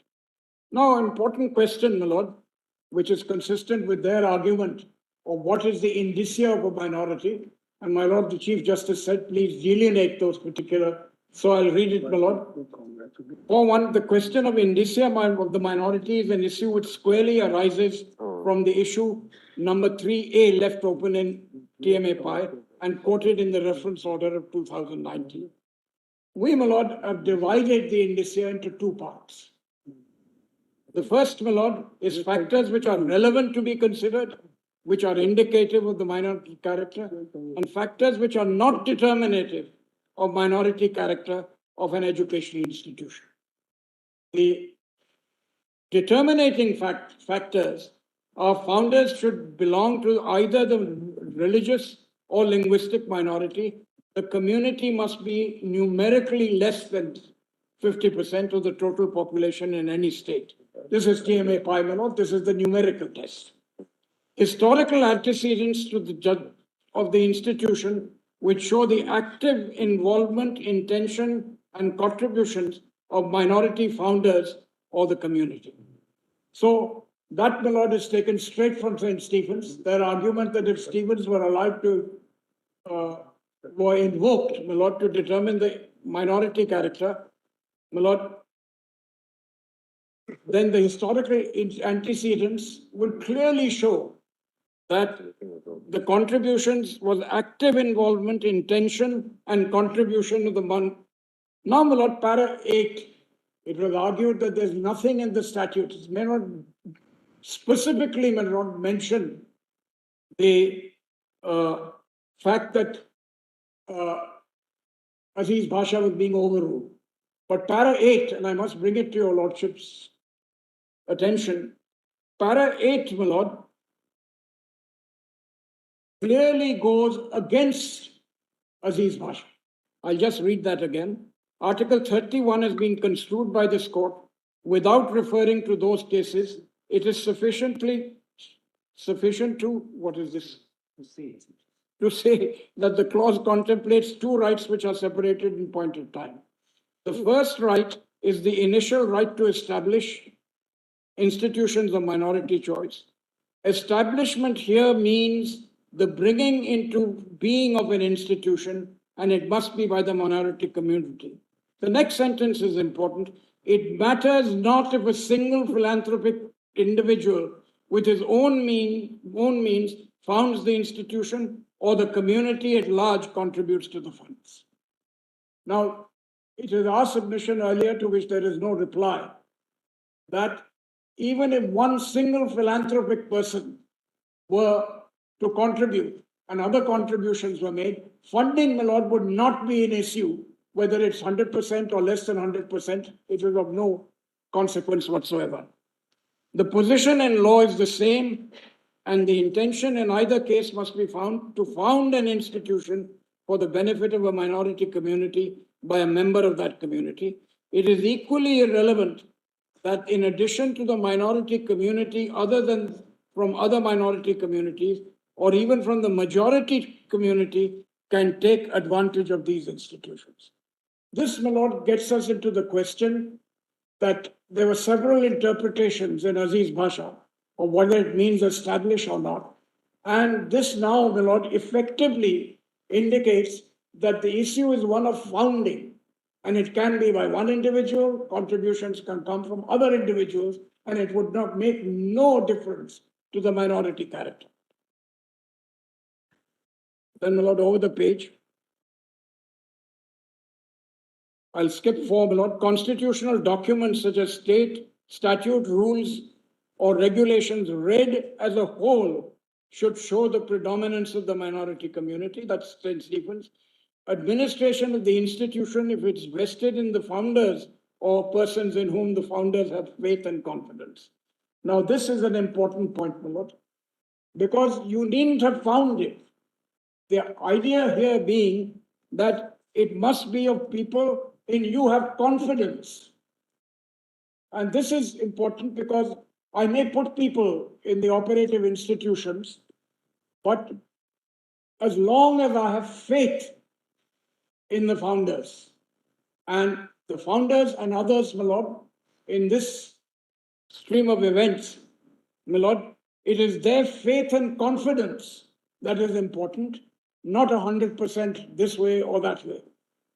Then imparting of religious education or providing of religious institution and worship, this is, my lord, also a point that goes into indicia. And then symbols such as the name, architecture, motto, and other cultural symbols of the minority. Now, in Allahabad, my lord, there was about 2-3 volumes of the architecture, the invocation to God, the invocation to Allah. And this is repeated in St. Stephen's because they say these are also indications and part of the indicia of minorities. Now, factors which may not be determinative. Incorporation or establishment by or under a statute. This may not be determinative. Recognition of degrees may not be determinative. Receive of grant and aid, funding from members outside the oversight of the rector or the visitor, as the case may be. I made a distinction earlier between what are the oversight provisions and what are the administrative provisions in the statute. So even if we say these 3 declaratory provisions were in fact ruled out, the rest of the statute will certainly show the minority character. Then, my lord, regulation for promoting excellence. Your lordships will see that because it's an important point in only this sense that, and I'll come to the national character, my lord, later.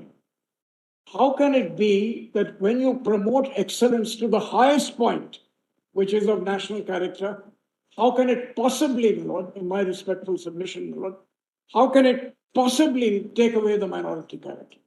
I will make some submissions, my lord, a little later on, as far as the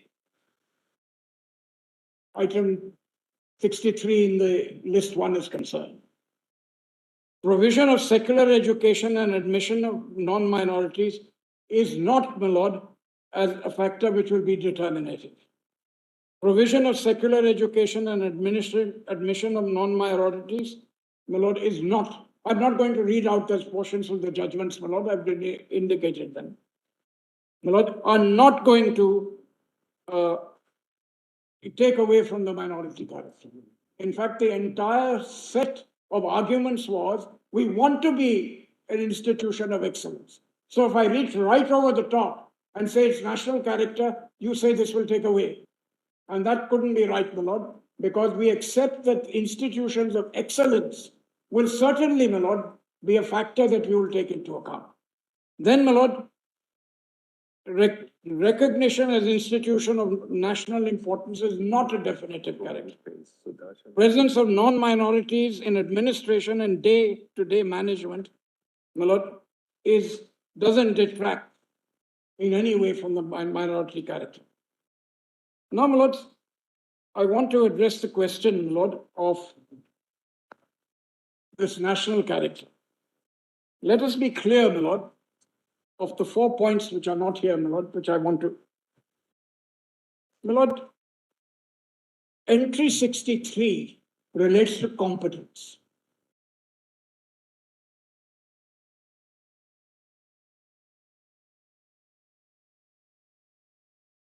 Then, my lord, 63, entry 63, is subject to Article 30.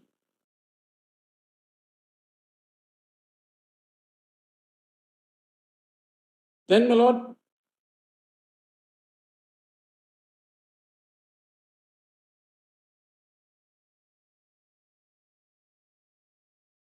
I'll leave that for the moment. Because those are the arguments that arise out of entry 63. It relates to competence. These are fields of legislation. And nowhere can we argue, I'm sorry. Was it going very badly?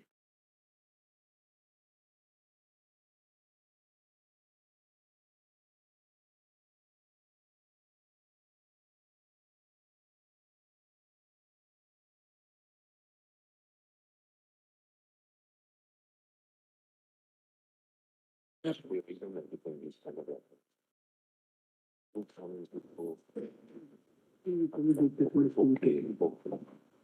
Say I'm going too fast.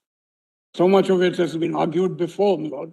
It's not Really necessary meant, to. what is meant by national character? I mean, what was there in the constitution? Why did they introduce these words, national character? Because they seem to suggest that national character is in national importance. Right. They are suggesting national importance to be in contrast to denominational. Right. That's their whole argument. My lord, my learned friend will Right. elaborate on that. My lord, in any case, the opposite of national character, as it were, importance, my lord, national importance. The converse side of this particular argument is that these are then institutions of super excellence. Yes. May I just read that portion, my lord?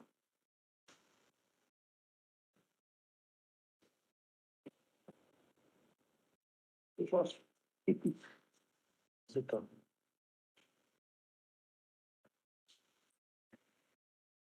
Now just see the institutions known at the commencement of this constitution.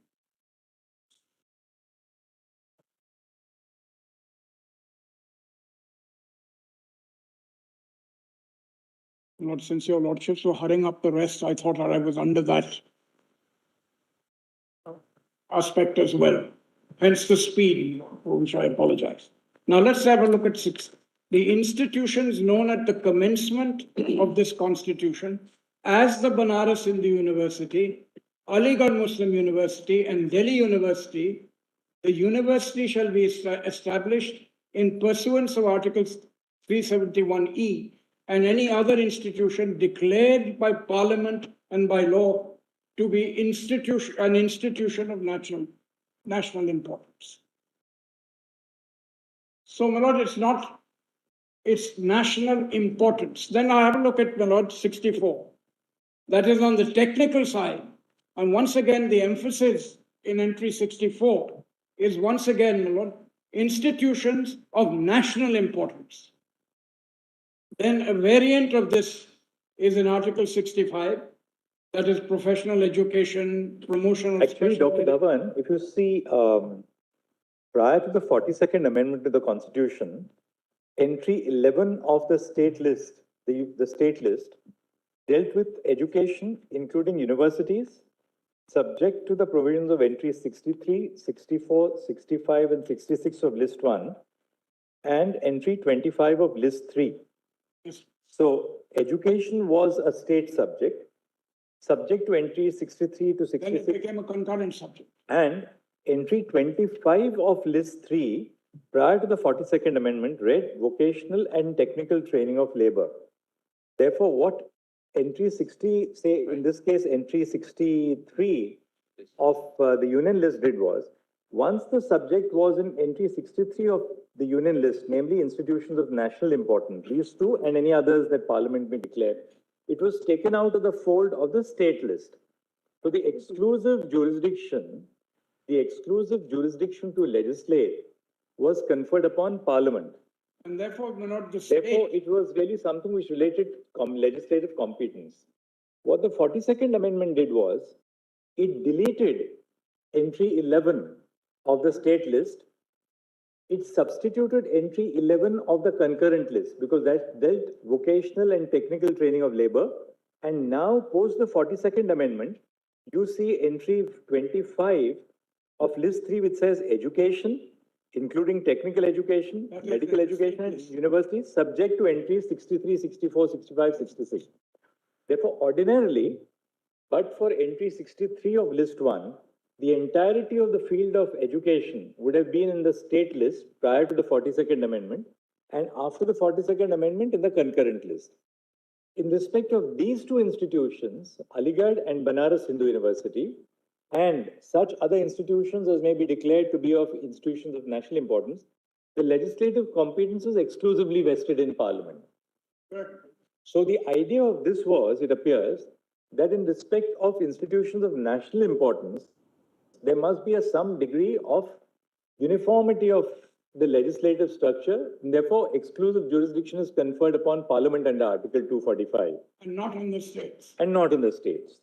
That seems to have been the scheme of the Constitution, pre the 42nd Amendment and post the 42nd.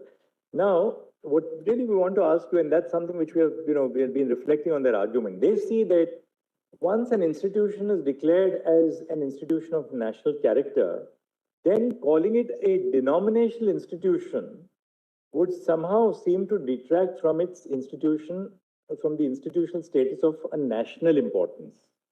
Is there any substance there? Obviously, your argument is on the contrary, but why do you say that there is there's no antagonism between an institution being of a national importance and yet having a minority character? After TMA Pi indicated that the states will be the unit on which you determine the numerical character. Right.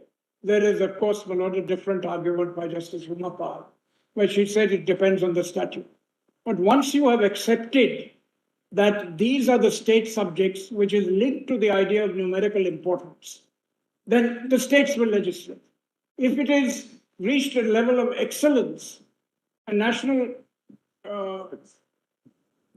importance, my lord, is an indication of excellence. That is over and above. It applies to Delhi University, it applies to Banaras, it applies to Aligarh, and a huge number of other institutions. So, my lord, at the end of the day, this was left in the preserve of list 1.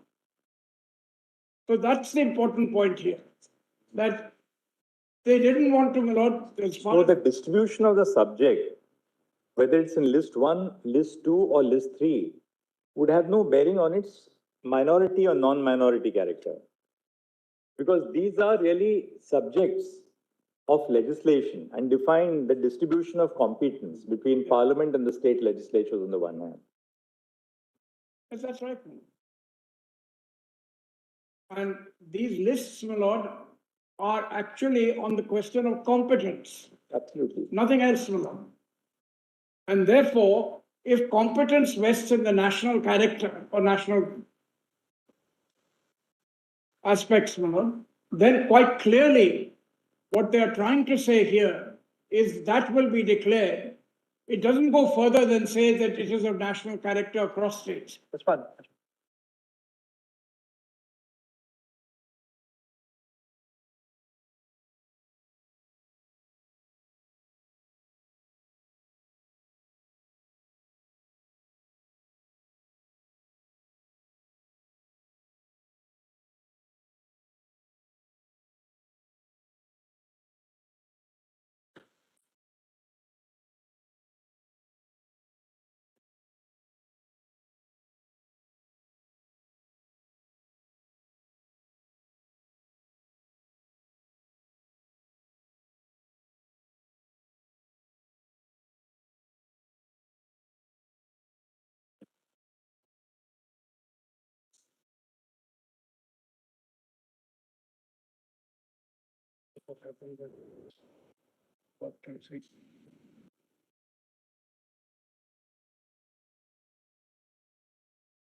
Is this.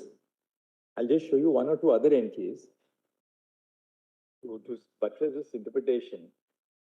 once an institution has been declared by Parliament to be of national importance, what would otherwise have fallen for regulation as a list 3 item is taken out of list 3 and then vested under entry 63 of list 1. Yes. Take, for instance, entry 52 of list 1. Industries, the control of which by the union is declared by Parliament by law to be expedient in the public interest. So once there is a declaration by Parliament within the meaning of entry 52 of list 1, it goes out of industries which fall within the control of the state governments. See, for instance, entry 24 of the state list. Industries subject to the provisions of entries 7 and 52 of list 1. Entry 52 of list 1 says those which are declared by Parliament. So once there's a declaration, absent a declaration, it still continues to be a state subject. Once there's a declaration, it ceases to be a state subject and it becomes a central subject. Likewise, in the case of entry 66, these national institutions of national importance, if there's no declaration by Parliament, we are not dealing with for a moment AMU and DHU. If there's no declaration by Parliament within the meaning of entry 63, it's still covered by the state's power to legislate by entry 25. A significant point would be, does this trump Article 31 or not?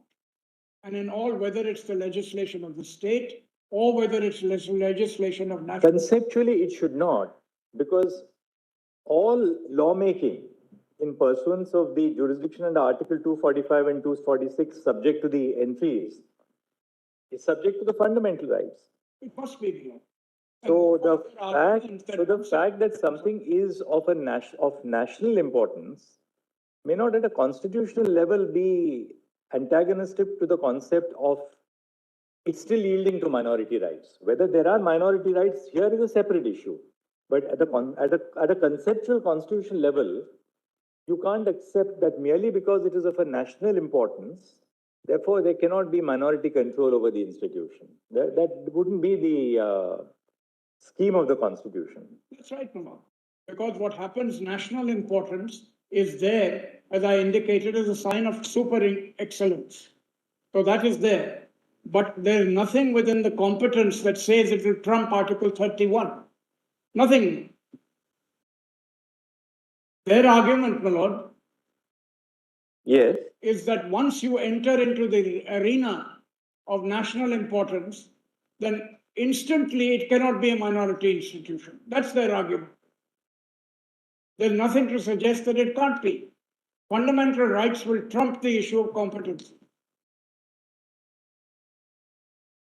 And this subject to the provisions in the state list, my lord, is writ large over many other entries. See, for instance, entry 54 of the union list, regulation of mines and mineral development, to the extent to which such regulation and development under the control of the union is declared by Parliament by law to be expedient in the public interest. Correct.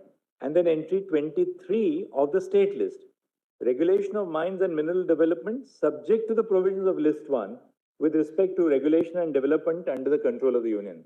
So once Parliament makes a declaration under a list 1 subject, then that is to that extent denuded from the power of the states under list 2 or the list 3 as well. Noting the scheme of 245 and 256, that is all on the question of competency.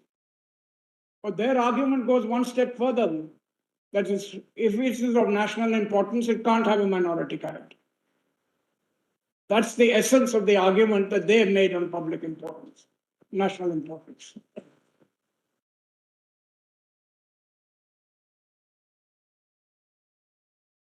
Article 30, my lord, cannot be read out of existence on an issue of competency.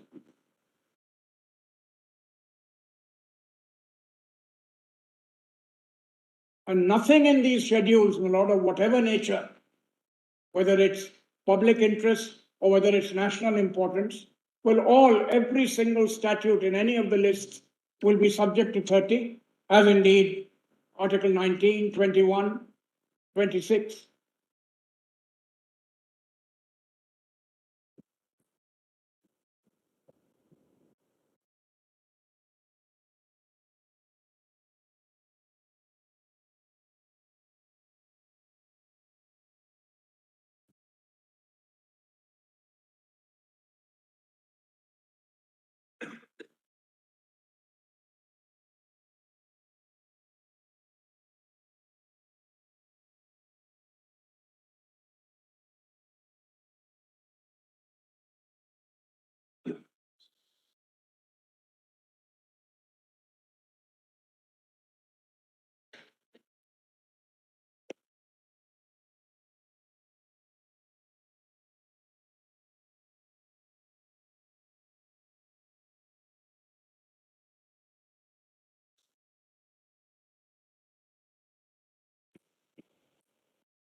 Well, I just wanted to mention, Malaz, Dr. Ambedkar, in the context of institution of national importance, said the following. With regard to subsequent part of the entry relating to any other institutions declared by law by Parliament, it seems to me that it is desirable to retain those words because there might be institutions which are of such importance from a cultural or a national point of view and whose financial position may not be as sound as the position of any other institution and may require help and assistance of the center. Where did we get this? In the. This is Dr. Ambedkar, Madam, with the draft constitution. You expected in the submission also. In my sense, you expected. This is Volume? expected in my submission also later. 4B 118. National importance because it symbolizes the ethos of the constitution where. Therefore, the parliament has been given the power. That's correct. It can't be, Malaz, that merely because it's a minority, it will not be of national importance to give it the status of a institution of national importance. It can't possibly be. Anyway, I'm sorry, Malaz, I interrupted. Cultural importance. The importance of this is when can the minority character under Article 30, when does it become defeasible? Never, my lord. In fact, Chief Justice Sikri goes to the extent that even the amendment power must preserve the nature of a minority. Let's go to your page That's 19. the real point, my lord, here. What is it? It's competence, exclusion of competence, and then, my lord, subject to Article 30, subclause 1. It can never, my lord, fundamental rights can neither be waived nor are they defeasible. And that premium, my lord, on fundamental rights cannot be taken away by the issue of competency. That's basically, my lord, the argument.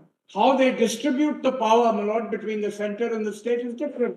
Because even in 62, the institutions known as National Library, Indian Museum, etc., declared by Parliament. Dr. Dhawan, perhaps, what Basha said was, Basha's logic was that you could not have set up a university whose degrees were recognized. And because you could not have set up a university whose degrees would be recognized, you followed this route. And because you followed this route, necessarily there is a surrender of your, they don't say surrender. Therefore, this is not established by a minority. That's the logic. Used in Aziz Basha in only one context, property. The word surrender is used in only one place. Just find that. Yes, only property. But only property. The other side has gone beyond Basha, reasoning of Basha. They say there was a complete surrender. They have referred to the antecedent facts that repeatedly there was the different point of views, and by choice they accepted certain conditions which indicate that they gave up their status as a minority institution, Yes. even if we apply the dictum and doctrine as exists post the constitution. Yes, that's right. That's right. But they've elevated national importance to be a denial of 30. So this is That separate may not, argument. that's a separate issue altogether. Fine. Now, my lord, if you look at 62, 63, and 64, once again, it requires the declaration of national importance. And when it comes to, my lord, state list, there are many provisions in the state list that make it subject to the union list. This is a question of division of power, nothing more. Now, may I come back to my... Yes, page 19.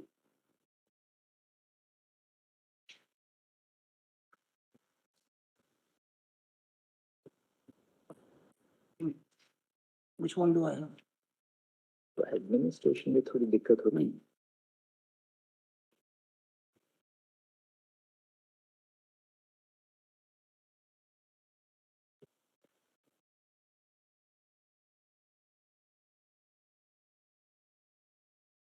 Lord, the factors I hope I made myself clear on factors that go to the root and Yeah. factors that are not determinate. Age, my lord, is not determinate. Admissions are not determinative. In fact, St. David's case that is cited there, they had the right to grant degrees, but they said because there is no statement that it is a university, we won't treat it as a university. So the converse proposition arises from St. David's in Aziz Pasha. Now, my lords, I also wanted to emphasize, my lord, that the absence of statutory declaration of minority status is not determined.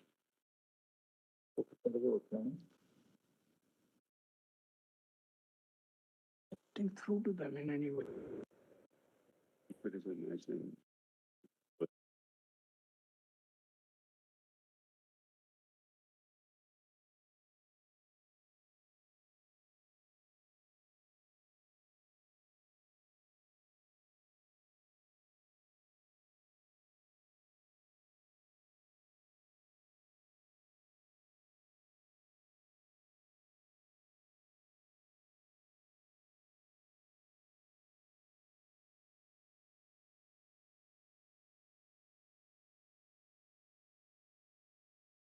Lordships will come to PDF 19. 4.5. Yes. So, my lord, Sir Syed Ahmad, because this is the movement of the community, not just the negotiations. Sir Syed Ahmad, members of the MAO College Committee, trustees of MAO College, and members of the Muslim University Association were all Muslim. The reserve fund of 30 lakhs was substantially donated by members of the Muslim community. The historical antecedents clearly show the predominant role of the Muslim community in founding AMU. The intention of the founders to establish AMU for the benefit of the Muslim community is also unequivocally reflected in historical documents, including the debates to the 1920 Act. The 1920 Act must be read as a whole. And we find that even if, my lord, the minority character, we take away the declaratory provisions, it will still be established from the document as a whole, the Act as a whole, that it is of minority character. Because of the various provisions, which are provisions of continuity and provisions which repose a certain amount of faith in the Muslim community. No. Then, my lord, come to Sub-Roman 5 or 4.5. 3 out of 4 officers of the university, this is in the 1920 Act, Chancellor, Pro-Chancellor, and Vice-Chancellor were required to be Muslim. If we're looking at the 1920 Act, the court being the supreme governing body were required to be Muslims by law. That is, my lord, again, we're looking at the 1920 Act. The 2 other authorities, Executive Council, Academic Council, were predominantly Muslim because the majority of them had a seat in the court. Then, my lord, the others that I've already referred to. Dr. Dhawan. Well, I prefer Mr. Doctor was 50 years ago. That we have a continuing dialogue since the time when you were arguing Ayodhya before us. But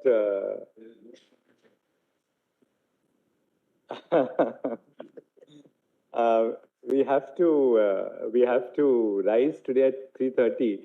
In the highest traditions of the bench, 2 of my colleagues are going out of town for a wedding this evening and coming back at 1 o'clock at night so that the CB hearings are not disturbed. So I thought I'll just give them a little more time to reach the airport.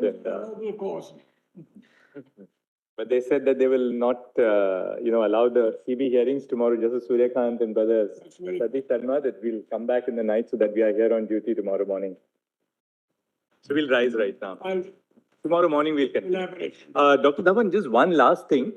If you could maybe dwell on the administration aspect, because they have dealt quite substantially that administration was never vested in It's in Muslims the- because. In the next part of the note, and Mr. Sibal will All deal with fair it more elaborately. Fair enough.